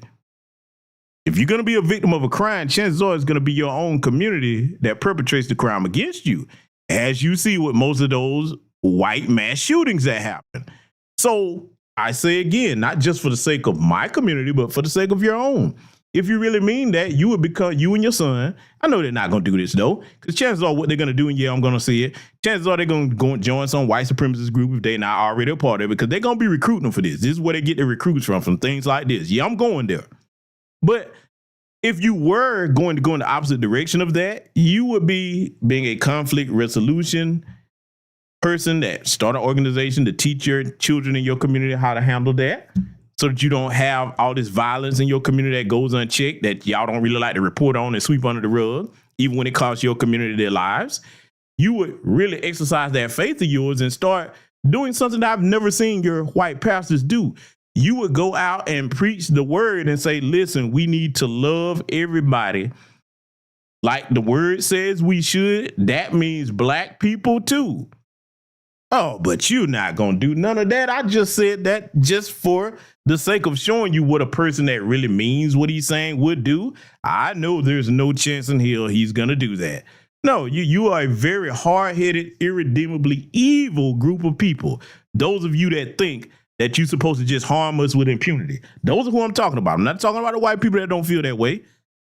And if you are a white person that doesn't feel that way and you find what I'm saying harsh, I don't care that you find it harsh. I'm going to tell you the truth that most people should, because a part of the problem in this country, especially when it comes to that particular community, the white community, people let you shit in the middle of the floor and don't tell you that's what you did and say it was wrong. People tend to, look, a lot of communities, especially the white adjacent ones that want to be classified as white, they overlook the stuff that you do even to them. And everybody got you thinking that you so blameless. This is why they have no problem playing the victim all the time. You know, the thing you accuse black people of even when you're victimizing us? In your cases, though, you're the victimizers and you constantly do things wrong and nobody calls you out for it. People will go right along coddling you like these Sambos that I called out that's apologizing, talking about they speak on behalf of black America. Let me say something to every one of you. No, the fuck you don't. You don't speak for me. You don't speak for the greater majority of my audience listen to this broadcast live and recorded. You don't speak for any black American anywhere other than those that have submitted to the system of white supremacy like yourself. You don't. Those are the only people you speak for. Your coon peer group, which thankfully is not the majority of our community. That's who you speak for. You don't speak for us. Let's let it continue. I'm old school. It's a different world. It's unfortunate, but we all have to evolve. And if we all don't come together, black, white, yellow, brown, I don't care. It's all about human beings. We gotta care about each other. We gotta be kind to each other. You need to show compassion, show empathy, not anger, not rage. Teach your kids the right from wrong. And pray to God this doesn't happen to yours. Mel, do you have any questions for Jeff? No. Jeff, anything else you'd like to share? Nah, just pray for my family right now in this time. It's a very tough time. I'm not sure how we will get through it, but I know God will get us through it. And you know, I'll have a hole that I will carry with me the rest of my life, unfortunately. Yep, that's what his spiel was there. Many of you have seen it by now. Let me say something. In the end, I don't expect anybody to agree with what I'm about to say, but none of what he said, Jeff Metcalf, none of it draws sympathy from me. None of it moves me. No, as he said, it starts at home, and you didn't do your job. You didn't, because if you did, your boy wouldn't have been out there trying to bully people. And I wouldn't be surprised if many other people start coming forward saying that Austin and his brother have been bullies and was a problem in the community. I wouldn't be surprised. Oh, we gonna hear it, and I wouldn't be surprised if most of those people are black folks that come out and state that. But see, I want to show y'all something else, family, because see, now that we've dealt with that situation, we got to look at this mentality that's pervasive. You know, in America, our country, our homeland, that they tell us is not a racist country. Now, technically, That would be correct. A landmass cannot be racist, but the white supremacist community in the landmass can be. So for the technical smartasses, there you go with that. We need to play something here to show you about conditioning, family. Okay? Now, I don't know if you heard of Joyner Lucas, the rapper, okay? The so-called white rapper. You see, he's got the Make America Great Again hat on. I'm going to play something for you. And you tell me if this doesn't contribute to the attitude and thought process that they have towards our people in our community that leads up to an Austin Metcalf, Karmelo Anthony situation. I want y'all to check this out.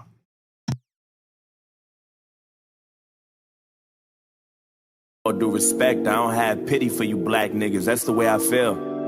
Screaming Black Lives Matter, all the black guys rather be deadbeats than pay your bills. Yelling nigga this and nigga that. Call everybody nigga and get a nigga mad. As soon as I say nigga, then everyone react and wanna swing at me and call me racist cause I ain't black. Well, pound that then. Talking about slavery like you was around back then. Like you was picking cotton off the fucking ground back then. Like you was on the plantation getting down back then. Alright, look. I see a black man aiming his gun, but I'd rather see a black man claiming his son. And I don't mean just for one day and you done. I mean, you still trapped in a rut. And I work my ass off and pay my taxes for what? You see now, I gotta pause it here. We're gonna break this all the way down from the A road to the zero. You see now why we keep telling y'all in our community that so-called invited to the cookout mentality needs to go away. Whether it's Kid Rock, Machine Gun Kelly, whoever the fuck you want to name. The only exception to the rule would be Paul Wall, and I don't put nothing past him just because he ain't come out and said no, we ain't caught nothing. Regardless of him having a black wife, that don't count for brownie points to me. Even though he hasn't been openly disrespectful, Paul Wall, what the fuck have you done for the black community? Now, maybe he's done some things I don't know about, but have you advocated for justice for us? Because, see, let me go here before I thread this needle. Oh, yeah, we going to go here with this Joyner Lucas thing. We're going to teach a lesson over here. I told you, this broadcast is going to make it hard for anybody to argue with me unless you just a raging sample. Damn it. Most of you so-called white rappers that are accepted into the community, why don't they ever advocate for black issues? See, I'm asking the questions that nobody ever asked. Don't you think that if you love the culture so much, because all you do is love profiting from it, but if you really genuinely love the culture, we should see some of them. Now, okay, I'm going to challenge my audience. Throw this at me for the question I'm about to ask. If you know of anybody that has done it, feel free to put it in the chat room. You are free to speak your mind. The question I'm about to ask. For all the white rappers that you can name, okay, so-called white rappers, because I don't consider them the same, but I digress. When issues come up in our community where our community is affected, if they love our culture and our people so much, why don't we see them speaking out about what happened to Tamir Rice, Trayvon Martin, George Floyd, Oh, yeah, the Paul Walls even too, yeah. Why are they so quiet when things happen to our community? Where are they to even put their money behind things in our community? They made money off the culture. Don't you think you should contribute to the culture that you say you love so much? Oh, yeah, I told you, boy, I'm finna make the bed books and bed witches mad tonight. When you come over here, you're going to be forced to think. This is why I tell everybody, my channel isn't for everybody, okay? My channel isn't for everybody. I'm going to make you think you come over here. You can talk about, oh, he curses. Yeah, and I curse, and I teach lessons also that make you think. I do that also for the people that he curse so much. Yeah, motherfucker, I curse. I'm a retired sailor. What the fuck you think? You don't like curse words? This ain't the place for you. Damn it. And somebody answer my question. Where are the white rappers, male or female, that advocate for our community? Can somebody name me just one? Just one. Who's done it consistently? Who's done it with something major? Who's come out and said, hey, that's wrong. Over here participating in black culture. I don't like this. I got the big one for you, okay? Family, name one white rapper that has come out in support and said, you know what? Descendants of slaves in America, foundational black American freedmen, even African American, if you're going to use that incorrect term, have they come out in support of reparations? Have they come out in support of an anti-black hate crime bill? Can you name me one? I'm looking in my chat room. I want to see. Let me scroll up. I want to make sure I don't miss anything. Ladies and gentlemen, I know I have a brilliant audience. Many of you are well tuned in, and you name one person. Please name one person that fits the description of what I just asked. You free? Hey, if you're a white person over here, you can chime in. Talk to me. Because maybe you know this person I don't. Now, I'm not being facetious. Tell me which one of you your white rappers has advocated for reparations, anti-black hate crime bill, stood up and spoke against any type of injustice about black people. I'm going to do you one better. You might say, okay, GBS, you can't ask them to do that. They put their career on the line. All right, cool. We'll slide that to the side. Never mind all of that. Do they even make music speaking about the atrocities and injustice committed towards our people? You say you're a part of hip hop. For those of you that don't know, that's what hip hop began as. Despite where it has gone now, if you really were students of hip hop, you would know it was an advocacy channel and tool to speak about the ills of our people. Sure, you may be white, but if you in the culture and you really invited to the cookout and some of your best friends are black, you know that line. Why the hell we don't ever hear you advocating about the condition of your best friends? Surely you see it. Where's that music at? Can somebody name me one white album that fits the description? Look, let me make it easy for you. Name me the white album that's the equivalent of anything Public Enemy has done, NWA in the earlier days, A Tribe Called Quest, the Fugees. Can you name me any album that's the equivalent that has any type of messaging about equality and justice and definitely highlighting what has happened to black people by a white rapper? Talk to me. Hey, I'm trying to be fair because we're not done with Mr. Jordan Lucas yet. You see the narrative in his son sitting down talking about, I want to see you being a black father and not for a second or whatever the fuck he said, when the CDC has shown that we are the most involved fathers in this country. These false narratives. But see, I'm showing you this for a reason, ladies and gentlemen. You need to understand how we get to an Austin Metcalf. It's conditioning, the way they condition their people to think about us. And then you sit here and you come into our culture and you use it to wag your finger at us with false propaganda. You're not even addressing things as true. And you're going to see, because I'm going to let this continue. I'm showing you how we get here, because a lot of people may be like, why are you showing this? Oh, you better listen. You better look and understand where this conditioning and this mentality about us comes from, because all they do, they can be in communities where they're not around no black people. They just sit up and tell lies. Look at the lies they've told about the Anthony family.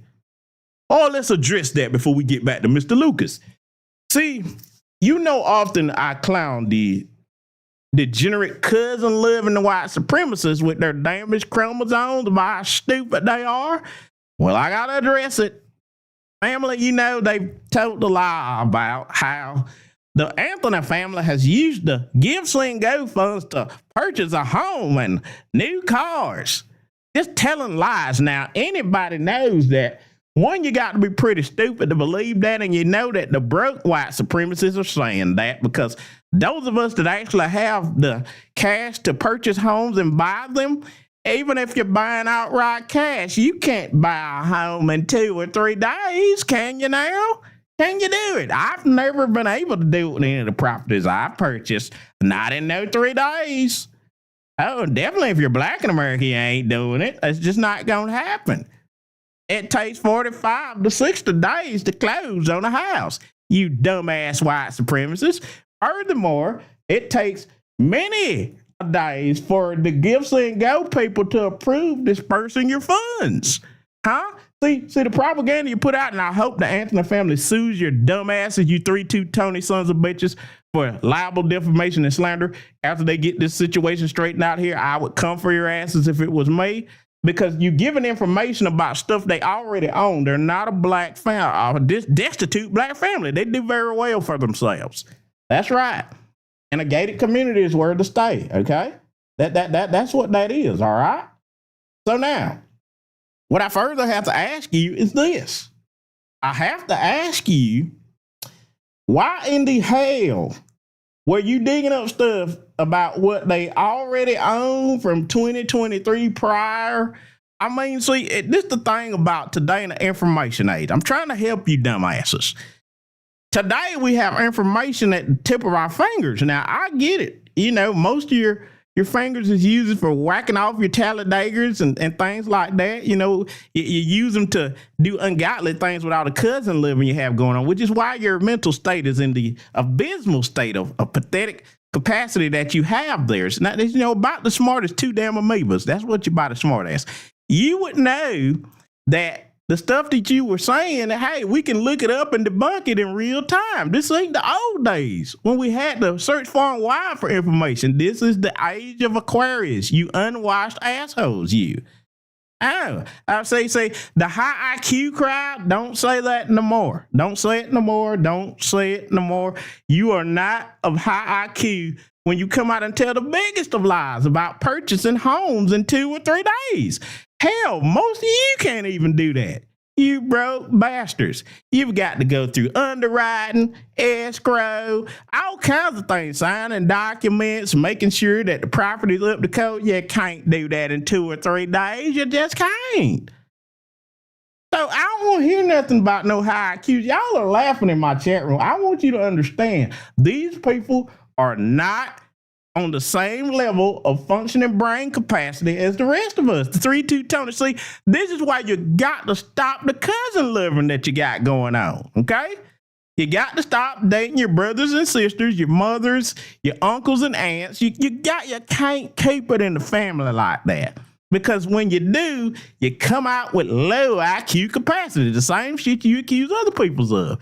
But see, now what we're going to do, we're going to get back to analyzing this Joyner Lucas situation. He's got more white supremacist propaganda that he wants to wag his finger in our face here. Let's get back to it. So you can keep living off free government assistance, food stamps for your children, but you still trying to sell them for some weed and some liquor or a fucking babysitter while you party on the road because you ain't got no fucking goals? You already late. You motherfuckers need to get your damn priorities straight. Wait. It's like you proud. Oh my goodness, family. Did he just go here wagging his finger telling people about priorities being straightened? Let me give the brothers and sisters listening, especially the Gen Z audience tonight listening, I'm going to give you a homework assignment. Yes, I know old people giving young people homework, but trust me, you're going to love this because it's going to allow you to defend yourself against these types of low IQ assholes, okay? The original baby daddy was Zaddy. I'm going to say it again. The original baby daddy was Zaddy. You know the old commercial back in the 80s? Yes, I'm dating myself. I'm a Gen Xer after all. Where the kids in the room, father comes in there, and he asks him where he learned how to do these drugs. I learned it from watching you, Dad. Well, this anything in Black America that's bad because of close proximity to you all, especially after integration, worst thing ever happened to us. We learned it from watching you because a lot of shit that we do in the Black American community today, not that we can't take accountability for our own actions, but a lot of that shit was being influenced by you. We didn't even know to do these things until we was introduced to your degeneracy in close proximity. So for my young audience, Gen Z in particular, go look up the original baby daddies with their own people. Never mind all the plantation rape you committed and all the illegitimate children you fostered. Your hello, Thomas Jefferson, we're looking at your punk ass. Fucking rapists talking about some damn founding fathers. We don't see them the same. Their heroes are degenerates. You go look up the history they had just towards their own women, though. Even if you leave ours out of it. Huh? Oh, boy, they was the original baby daddies. Look, see, why you think the family court system got to where it is today and all these child support, alimony, all this other stuff? That had to be put in place because Zaddy, the original baby daddy, was just knocking up their women and getting the hell on. They're like, this being a father thing, this is too hard for me. So, Joyner Lucas, you need to point this shit towards your own people. You need to get that brother out that chair and put your own people in that chair. And by the way, family, I wonder if his father was in his life.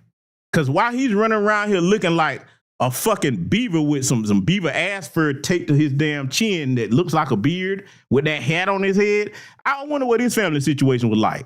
Fat, sloppy motherfucker. Let's let it continue.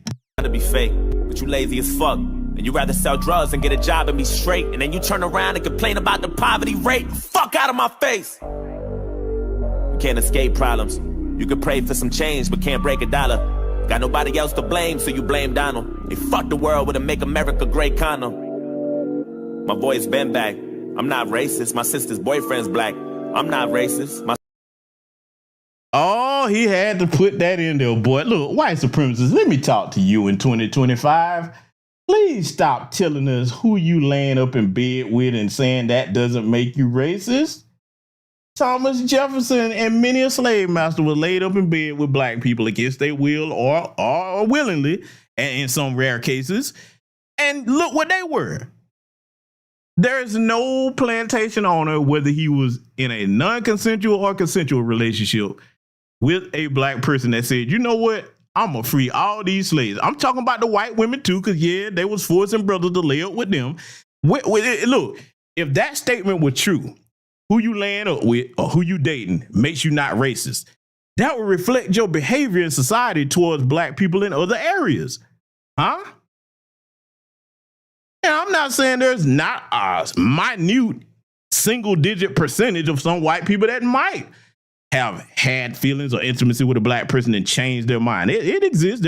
There's always exceptions to the rule, but that's not the rule. It's not the norm. Single-digit percentage. I know that for a fact because America wouldn't look the way it did today with what we're dealing with if what I said was not true. Not racist because of who you laying up with. Watch where else he finna go with this, family. You got to see and hear it to believe it. Sister-in-law's baby cousin Tracy got a brother and his girlfriend's black. My head's in the cloud. Heard there's not enough jobs for all the men in your house. Maybe we should build a wall to keep the Mexicans out. Or maybe we should send them all to the ghetto for now. I'm not racist. And I never lied, but I think there's a disconnect between your culture and mine. I worship the Einsteins, studied the Steve Jobs, but you ride Tupac's dick like he was a fucking god. Oh my God. And all you care about is rapping and stunting and being ratchet, and that's the nigga within you. Music right in your brain. Now talk about hypocrisy, and he's basically trying to talk to the black child in the video here about rapping. Yet this is what you're doing, you alabaster culture vulture.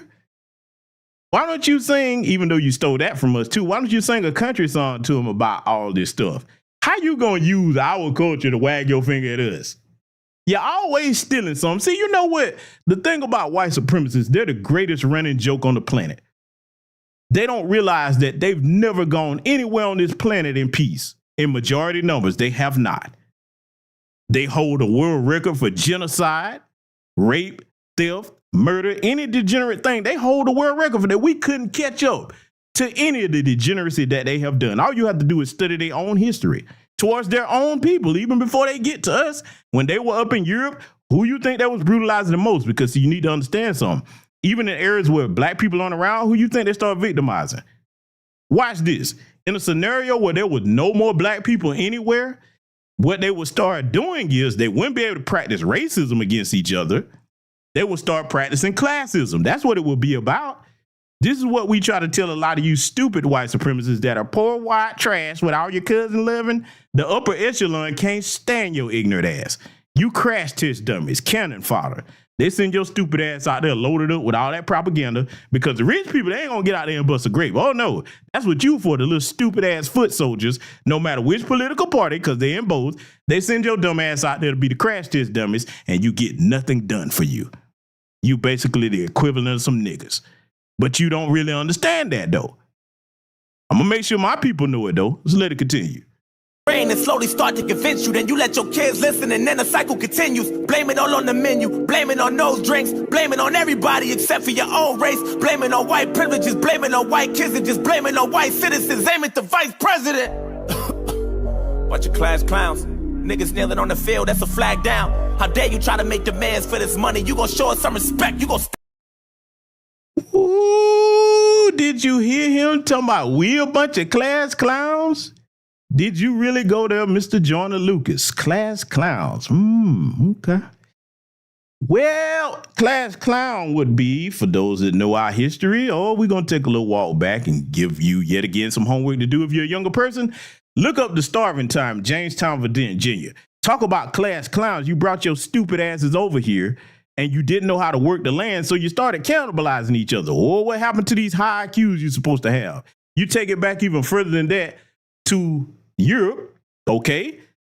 These people, when the Moors encountered them, they smell so goddamn bad. You got your animals running around in your house. You didn't know how to properly eat course meals. They had to teach you how to bathe, had to bring medicine to you, yet you the ones with the high IQs and we got everything from you. You come back to American chattel slavery. You got such high IQs and you such accomplished people, yet you had to enslave our people to do it. And then, even digging deeper into that, we were the one that built the plantations, all the dwellings and the structures, any work that needed to be done. We were the ones that actually had the skills, which is why when you get to Reconstruction, we ran circles around their asses, cut our illiteracy rate in half and built our own towns because we had the skills they didn't. See, you don't become better by forcing other people to do something. You just stand around and watch. Class clown my ass. You the biggest fucking running joke on the planet. You do the least and you expect praise for the most. Class clown, really? Even in present day, you don't do your own heavy lifting for nothing. Look at these protests. Look at how they always trying to get us involved with this political bullshit. Oh, black people, they doing this. We need to save democracy. No, it's time for you to put in your own work. And then you get your ass out there with your protests. The shit be just as dry as hell. Because you don't have anything to complain about. You've been at the top of the food chain so long that any type of natural survival skills you will have is atrophied. So you need to understand something.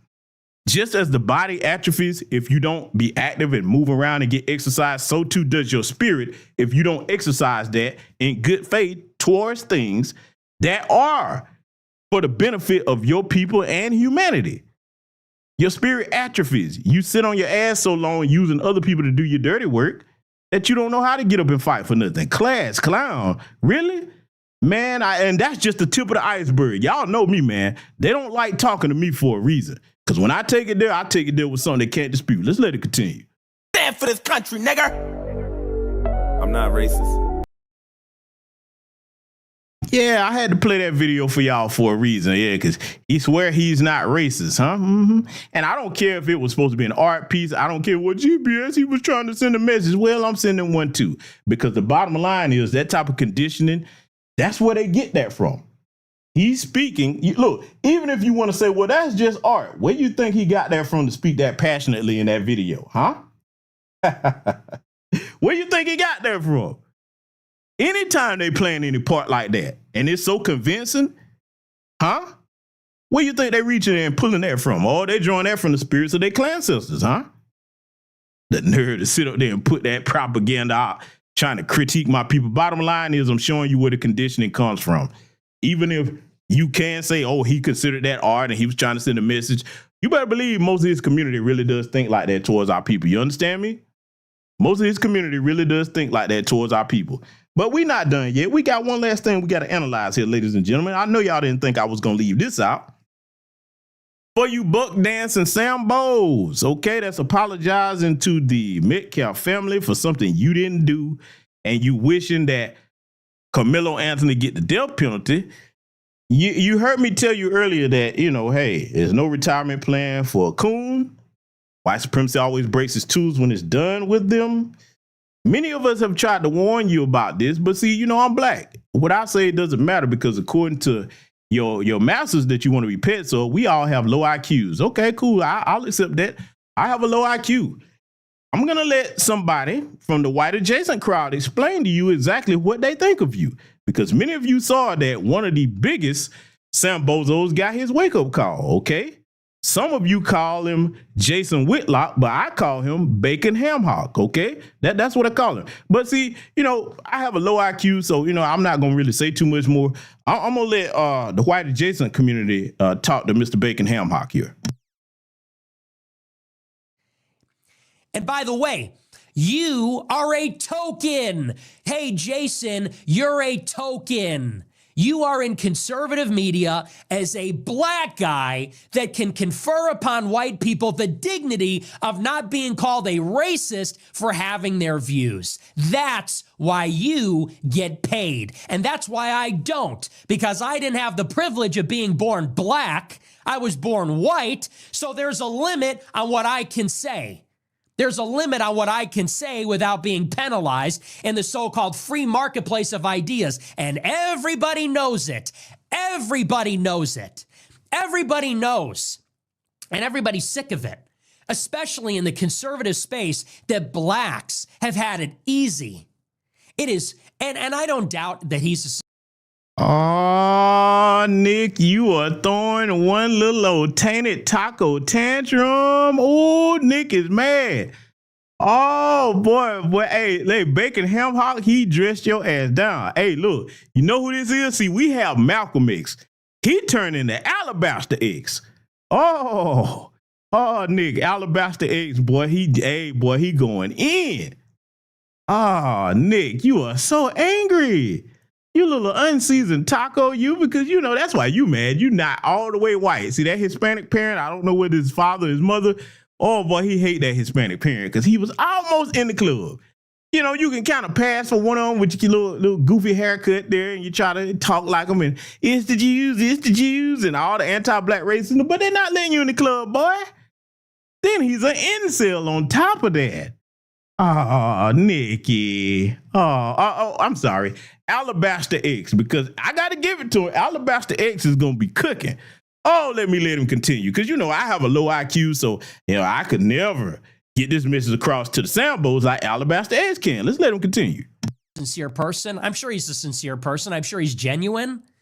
But you are playing by a different set of rules, pal. You have training wheels on. You think you've earned it? Everything you have. Take a look around at your studio, your contract, your employees. If you said the stuff that you said as a white person, your ass would be fucking gone. And everybody knows that. You're on Blaze hosting E. Michael Jones talking about the Jews. It's a good fucking thing you're black, because if you weren't, you would have been fired like Elijah Schaffer. You would have been fired like every other white person. Everybody knows that. Take a good look at everything around you, because you did not compete to get that. You got it because people feel sorry. Oh, Alabaster X is pissed. He said that Bacon Ham Hock got that because he didn't earn it. And now, to be honest, he's right, but... Nick, let me talk to you with the voice of a snake. You see, you need to understand something. First of all, you're a little half-breed tainted taco. You'll never be fully white. No matter how much you audition to get in the white club, you don't belong in there. Know your place, buddy. But let's understand something here. You complain about people not earning things. What the hell did your people ever earn? At least one of your parents, well, really, to be honest, if we're looking historically, both of your parents fled from their homelands because Alabaster people are immigrants too. You're not foundational to the country like foundational black Americans, okay? And your little taco parent, whoever one it was, mother or father, they fled from Mexico, Venezuela, wherever. I don't know what the fuck you are. I know you're not fully white. So don't complain about people that don't earn anything. People that flee don't earn anything. You come from a double fleeing lineage. That's right, Nicholas. Or, I'm sorry, Alabaster X. Now, I understand that you have a problem with bacon ham hock. Oh, many of us do. Listen, the reason that I have a problem with his big ass is because, you know, I actually wanted to devour him, but he's too big to fucking eat. I'd never be able to digest that in time enough to survive in the wild as a snake. That's my issue with him. Bacon ham hock, lose weight so I can eat your ass. Okay? But back to you, Alabaster X. Stop complaining about what people don't earn, because you've earned nothing. You've built nothing because you come from nothing. Let's let him continue. People don't want to be called racist. They feel sorry. They need a black person to give them credibility. And if you can't see that, then you're just as ignorant as BLM. If you can't see that, if you can't be honest with yourself about that, you're just as ignorant as the marchers. As a matter of fact, you are as ignorant as the marchers. Just another ignorant crybaby. And you know what? I have no hatred. I really don't. I'm a little bit frustrated with the fact that people are going to challenge my credibility based on what I say, knowing what I've sacrificed, what has happened to me, what has happened to my family. And I'm not trying to play the world's smallest violin, but my sacrifice. Actually, you are playing that small violin, Alabaster X. Stop being a victim. Why don't you pull yourself up by your little taco crumb encrusted bootstraps? Huh? Well, why don't you do that? Listen, Nick, I'm going to give you some advice. I'm a person that actually empathizes with people in your position, because, now you've got some things. Let me give him a little pep talk. You say you have high IQs, okay? So that's one thing you say you got going for you. If it's really true, put that high IQ to the test. Now, what you're going to need to do, even though you hate it, but this will help you, Nick, okay? You need to reach deep into your spirit and go into a state of meditation, and you need to visualize a sombrero, okay? That's what you need to do. You need to visualize a sombrero because you got to get back in touch with your roots, okay? And on top of this sombrero, and picture jewels as if it's a crown, okay? You got to visualize that you're taco royalty, okay? Even though you fled, but you got to visualize yourself being an achiever. This is what you need to do. So now, while you're visualizing the sombrero, when you come out of, your meditation, if you manifest it right, the sombrero with the jewels on it will be on top of your head. And then you can proceed into the world and build like the little half-breed taco tantrum thrower that you are, okay? I'm just saying, man. I mean, listen, Nick, you got to understand something. I'll give you this. You're right. Bacon Ham Hock didn't earn anything that you're critiquing him about. He didn't. But what he did earn, and ladies and gentlemen in the chat, before you laugh, I want you to understand that we have to give Bacon Ham Hock his credit. Bacon Ham Hock actually did earn something. You think that he got that big overnight? Let me tell you something, man. To be a buffet supreme master the size of Bacon Ham Hock, that boy probably got some strong ass arms. You know how many arm curls he had to do to get them arms strong enough to lift that spoon from that plate to his mouth? Look, you can see some of you go to the gym and you work out to get in shape. Well, he worked out to get big as a goddamn house, okay? Bacon Ham Hock is the illegitimate son of the State Poet Marshmallow Man that, had a craving for some hot chocolate. That's who he is, okay? He's the bastard son of the State Poet Marshmallow Man. That's who Bacon Ham Hock is. So see, you need to understand, he worked hard to get them 300 plus pounds on him. See, let me walk you through this. Y'all think I'm playing. I'm going to make you feel me. And at Alabaster X, you're going to respect Bacon Ham Hock because I'm going to tell you why. Listen, when he was young and he started out a little bit chubby, he had that one little roll, that little Michelin tire around the midsection. That's where it started, one. So I can imagine he kept working them plates like a DJ on a turntable. Can you imagine 2-3 plates in front of him, just working them goddamn plates, boy? Buffet master, he kept working them plates until he gained roll by roll, looking in the mirror to the point that the side of his goddamn self looked like a damn step ladder or an escalator. Do you know how long it took that boy to get them rolls on him? You need to respect this man. All of y'all quit laughing at this man. He worked hard to get that weight on him. Huh? Can you imagine how hard he would look? Let me tell you something. Y'all laughing? Let me tell you something that Bacon Ham Hock got over all of y'all asses that you would never achieve. You need to understand something. He could jump off a 5-story building and bounce up and walk away. The rest of y'all can't do that. Y'all little narrow asses. Huh? Yeah. Look, let me tell you something. Don't talk shit about Bacon Ham Hock. You need to understand, because Alabaster is, I'm going to warn you, he got a secret weapon, okay? You get to thinking that you can do something to Bacon Ham Hock and run away, that boy will curl up in a ball like a transformer and roll your ass down. That's his alternate form, a big-ass bowling ball. That's what he is, a cholesterol-packed bowling ball, okay? Oh, he's got other weapons because, see, Bacon Ham Hock is an advanced prototype defense weapon. See, I'm just letting y'all know what he's achieved that Alabaster X will not.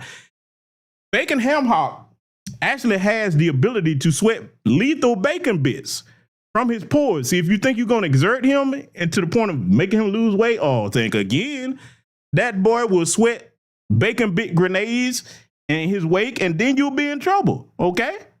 You'll be in trouble. I'm just letting you know, man. And then, like I said, with them flaps on his arm, that boy can double his ability and be deployed like a flying squirrel and use them flaps to glide to safety. I'm just letting you know, Bacon Ham Hock has achieved a lot. He's a Wonder Coon American hero, okay? Alabaster X, you got a long way to go, buddy. We're going to give Bacon Ham Hock his respect over here tonight. Let's let it continue. Sacrifice has been considerable. I have had a considerably more difficult go than almost anybody because I was willing to tell the truth before it's fashionable about Israel, about race, about globalization, about a wide variety of subjects ever since I was 18 years old. I have been censored. I have been financially blacklisted, had to endure financial hardship. I've been targeted. My family's been targeted.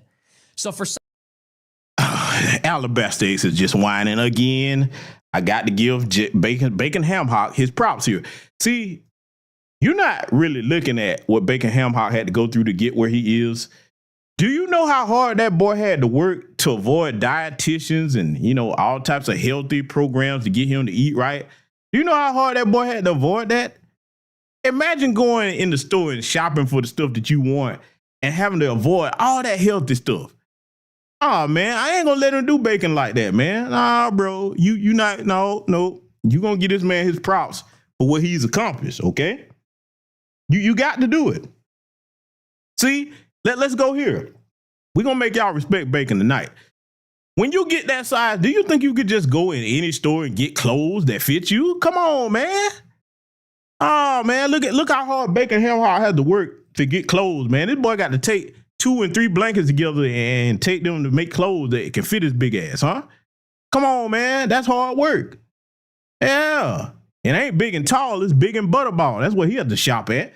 And you better respect Bacon, man. Let's get back to it. somebody to come and challenge my credibility or whether I'm being honest, it's totally outrageous. I have no hatred in my heart for people. I have no hatred in my heart for anybody, for that matter, and not for a group based on their race. And I have friends from all different races. It's not hatred. You know, we can't play that card all the time and bitch about racism every single time. With that being said, and it's important to clarify that because you don't want to be typecast as the angry white man that's trying to gin up. I'm not trying to gin up racial resentment. I'm really not. I'm trying to tell you how white people feel. And I'm trying to tell you the truth. And here's the truth of the matter. White people are just fucking done. We're done with the excuses. We're done with the white guilt. We are done with crybaby, ethnic narcissist black people that cannot handle an adult conversation about race. We're done. We pay up the ass in property taxes not to live near these people. We work hard. Oh, you say you're done, but Bacon isn't done. He was eating when he heard this response. Had a mouth full of food, okay? Buffet Supreme Master, head like a little mutant chicken nugget. He ain't done. See, that's the problem. You quit too early, Alabaster X. Bacon Ham Hock set a goal. That boy said he wanted to be the size of Yokozuna by a certain age, and he achieved it. Okay, if you don't know who Yokozuna the wrestler was, look him up. All right, hey, Bacon Ham Hock, hey, he's close. He put the work in. He didn't quit like you, Alabaster X. And see, you say that you pay up the ass, and you notice the white supremacists always have an obsession with asses and things of that nature, homoerotic stuff. But you say you pay up the ass not to live near these people, talking about black folks, yet you still obsess over us. And we know what happens when you pay up the ass to go live away from us and you have your little white uncle. That's when the cousin living starts. Yeah, that's when that happens. And that, deteriorate these little chromosomes. You're already recessive gene and you make your situation worse. So you would think that if you are in these places where you pay up the ass, as he says, to not live near black people, you would have white conduct. Why haven't they built white conduct? Family, the places where they are, even in the suburbs, and we're not going to talk about these rural redneck hill have eyes areas, but in either case, whether you're rural or suburban white folks, why haven't you built white conduct? Huh? White conduct, the perfect neighborhood where there's never any crime, there's no meth labs, there's no rapists, there's no teachers trying to screw on your middle school kids. White conduct, the perfect... Family, have any of you, my brother Kevin Trees, I'm sorry, brother. I have to make him laugh with this truth. I have to, my brother. Look, Kevin, I got it from watching you, brother. I got it from watching you. But see, I need to ask the question. My audience, have you ever found white conduct, the perfect paradise where all white people just have blonde hair and blue eyes? Their women are just perfectly shaped. You know what I'm saying? I mean, it's just a joy to be around. I mean, look. They've got candy sidewalks. I mean, just everything is pleasant in white conduct. Where's this place? Where is it? Because surely if the problem is just black people And remember what I said, when they're not around us, they turn on each other. But if the problem was just black people, why we don't have white conduct in this country? Can anybody point me to white conduct? Huh? I'm just trying to figure it out, man. I mean, I'm just asking some questions here. I need to ask the questions. But, we're going to let Alabaster Eggs here continue to air his grievances and wrap this stuff on up here, because I had to play this stuff for a reason, family. Let's let Alabaster get back to it. Hard. We pay our taxes. We go to work. We work our fingers to the bone to create a good quality of life for ourselves and for our families. And it has been ceaselessly sabotaged for decades by these fucking animals. And by that, I don't mean every black person. I mean these predators. I mean these opportunists. I mean these But Nick, why don't you call your white mass shooters, well, in your case, white adjacent mass shooters, why don't you call them animals? They're never animals, no matter what they do to other people or your own community. We're the animals. Most of us are not even around y'all like that, especially those of us with sense. Look, I'm going to tell you something. And like I said, I got some decent white people that I associate with, so they know I'm not talking about them, but they'll even tell you. Look, and I got to address this. For you decent white people, the few of you that are out here, okay? Yes, I'm saying few because it's not a lot of you. The few of you that are out here, some of y'all, man, you do have good hearts for those that do. And you even want to invite black people to come around, people that you think cool, but see anybody tell you, I'm like, nah, me and you cool. I don't know your people like that. I don't want to get to know them because you know me. Hey, they go left. Shit, I'm going to go left, right, up, down. Look, we're going to do the country code. Up, down, left, right, BA, select, start on your ass. That's why I don't go around large groups of them like that. Hell no. Nope. Not going to happen because, look, I know that if you get around them and you the minority and ain't a bunch of us keep them in check, they got to try it. It would be irresponsible of me with my background to do it. So, no, I know what I'm capable of. So, no. So, that's just something that a lot of y'all probably experience that. They try to get y'all to go around their people, and we're not doing it. But see, Nick, the problem ain't black people, man. It's never been us. The problem is the degeneracy amongst your people, and you never hold each other accountable. That's what the problem is. Let's let Alabaster finish whining. Adolescents, where are the parents? Where's the community now? Where are they? I'm talking about these young adolescent men, black men, that film themselves running over a physics professor on his bike in New Mexico, laughing. That was not a black man. They tried to tell that lie. I know the video he's talking about. That was a Hispanic kid and a tether. That was not a black American. Nice try there, Alabaster X. And kill him.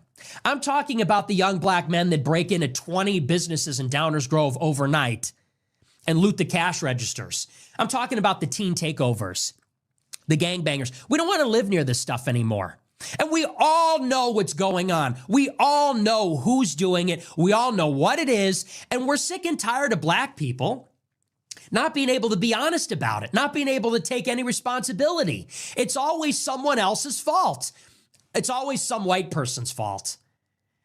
It's racism, it's poverty, it's the culture, it's the New Deal, the Great Society, it's Lyndon Johnson, it's the Democrats.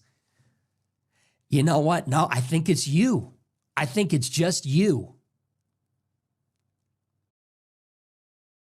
Oh, God. Oh, I'm sorry. The microphone on. I'm sorry. I'm sorry, Febby. You caught me. Oh, the tears. Oh, God. Oh, Alabaster. Oh, family, if you heard it, I know that many of you are just like me. You've been driven to tears. Oh, Alabaster X, the little tainted taco, has it so hard. Oh, my God. Oh, family, we have to put together an emergency GoFundMe to send him some Rice Krispie treats to soothe his little tainted taco soul. Oh, God. Listen, man, whining like a bitch. Absolutely ridiculous. They can never take responsibility for their actions. See, I had jokes, but I had to play those last couple of things to show you how these people got where they are. And I'm going to do them a kindness that I rarely ever do. Let me tell you white supremacists and losers something. Notice I said white supremacists. I didn't say all white people. Because there's a few, small percentage of you, single digits, that are not like that. But for the rest of your people, the majority, The way for you to fix your problems is to stop blaming everybody else. That's what you do. You always blaming other people, especially black people being your scapegoat. But see, if you really wanted to improve, you would say, you know what? And you always talk about your founding fathers doing that, the so-called founding fathers. Why don't you go back to your roots and lock yourself in a room and say, hey, we're not leaving this room until we solve our problems. What's fucked up about white America? Our school shooters, our drug addicts, huh? Our ability to stab each other in the back. Start solving your own problems. If you did that and stopped scapegoating shit, you could deal with that. But see, what I always tell y'all, the reason why delusion is a weakness and not a strength is because you're not dealing with reality when you do that. Hence why they can't build themselves a white continent. Because look, there's states over here where there's majority white people and there ain't no black people there hardly at all. You get up to Maine and some of these other places like that, New Hampshire, it ain't a lot of black people there. And the ones that are, they tell us because they dumb enough to go move behind enemy lines because they don't know that's where the white supremacists live. They learn better than, you know what I'm saying, than we can tell them though, because they teach them. Bottom line is, you don't solve any problems by fucking whining about it. Alabaster X, Nick Fuentes. You and anybody else that subscribe to that. This is why your women, which I can't stand, by the way, y'all know my bias, but this is why your women are always chasing black men, the ones that have to get up and make $1 out of 15 cents, because no matter how much you hate black men or black women, we're the people that have to make something from nothing. That is respected worldwide. This is why I tell my people to travel, because these people understand that with all the hell these people have systematically projected towards us, we still exceed above that, and we're great. We don't not only survive, we thrive in spite of that. Which people do you think they would have more respect for? A bunch of degenerate white supremacists that have a system that give them a bunch of unearned benefits, or the people that actually had to work and figure out a way to get around that injustice and build something for ourselves? This is why we're respected worldwide. You don't ever let nobody talk shit about foundational black American freedmen. And I'll extend this to the non-FBA brothers and sisters that actually made something of themselves and get on code with the rest of your lineage. Don't you let these people talk down to us at all, family. You understand? Family, I'm going to leave it there. I know this broadcast was a bit longer, but I needed to get all of that out and make my point here tonight. Refer to this at any given time if you need information from it. If they do anything to it, join the Patreon. That's where everything that gets taken off of YouTube will be. And if you need to know how to get to it, in this very end of this broadcast, you'll see that. Links in the description, links in the about section of the channel. Thank you to everybody that contributed to this broadcast. And I want to close on this note. Our work is not done defending our people. Our work is not done defending the Anthony family. This case is bigger than just them. It affects every one of us in this country. We have to keep a close eye on it and make sure justice is served, okay? We are a great and mighty people. When we get on code and protect each other, we don't lose. When we fight, we win. With that said, look out for yourselves, protect yourselves by any means necessary. Salute, Black first, and I will see you all in future content.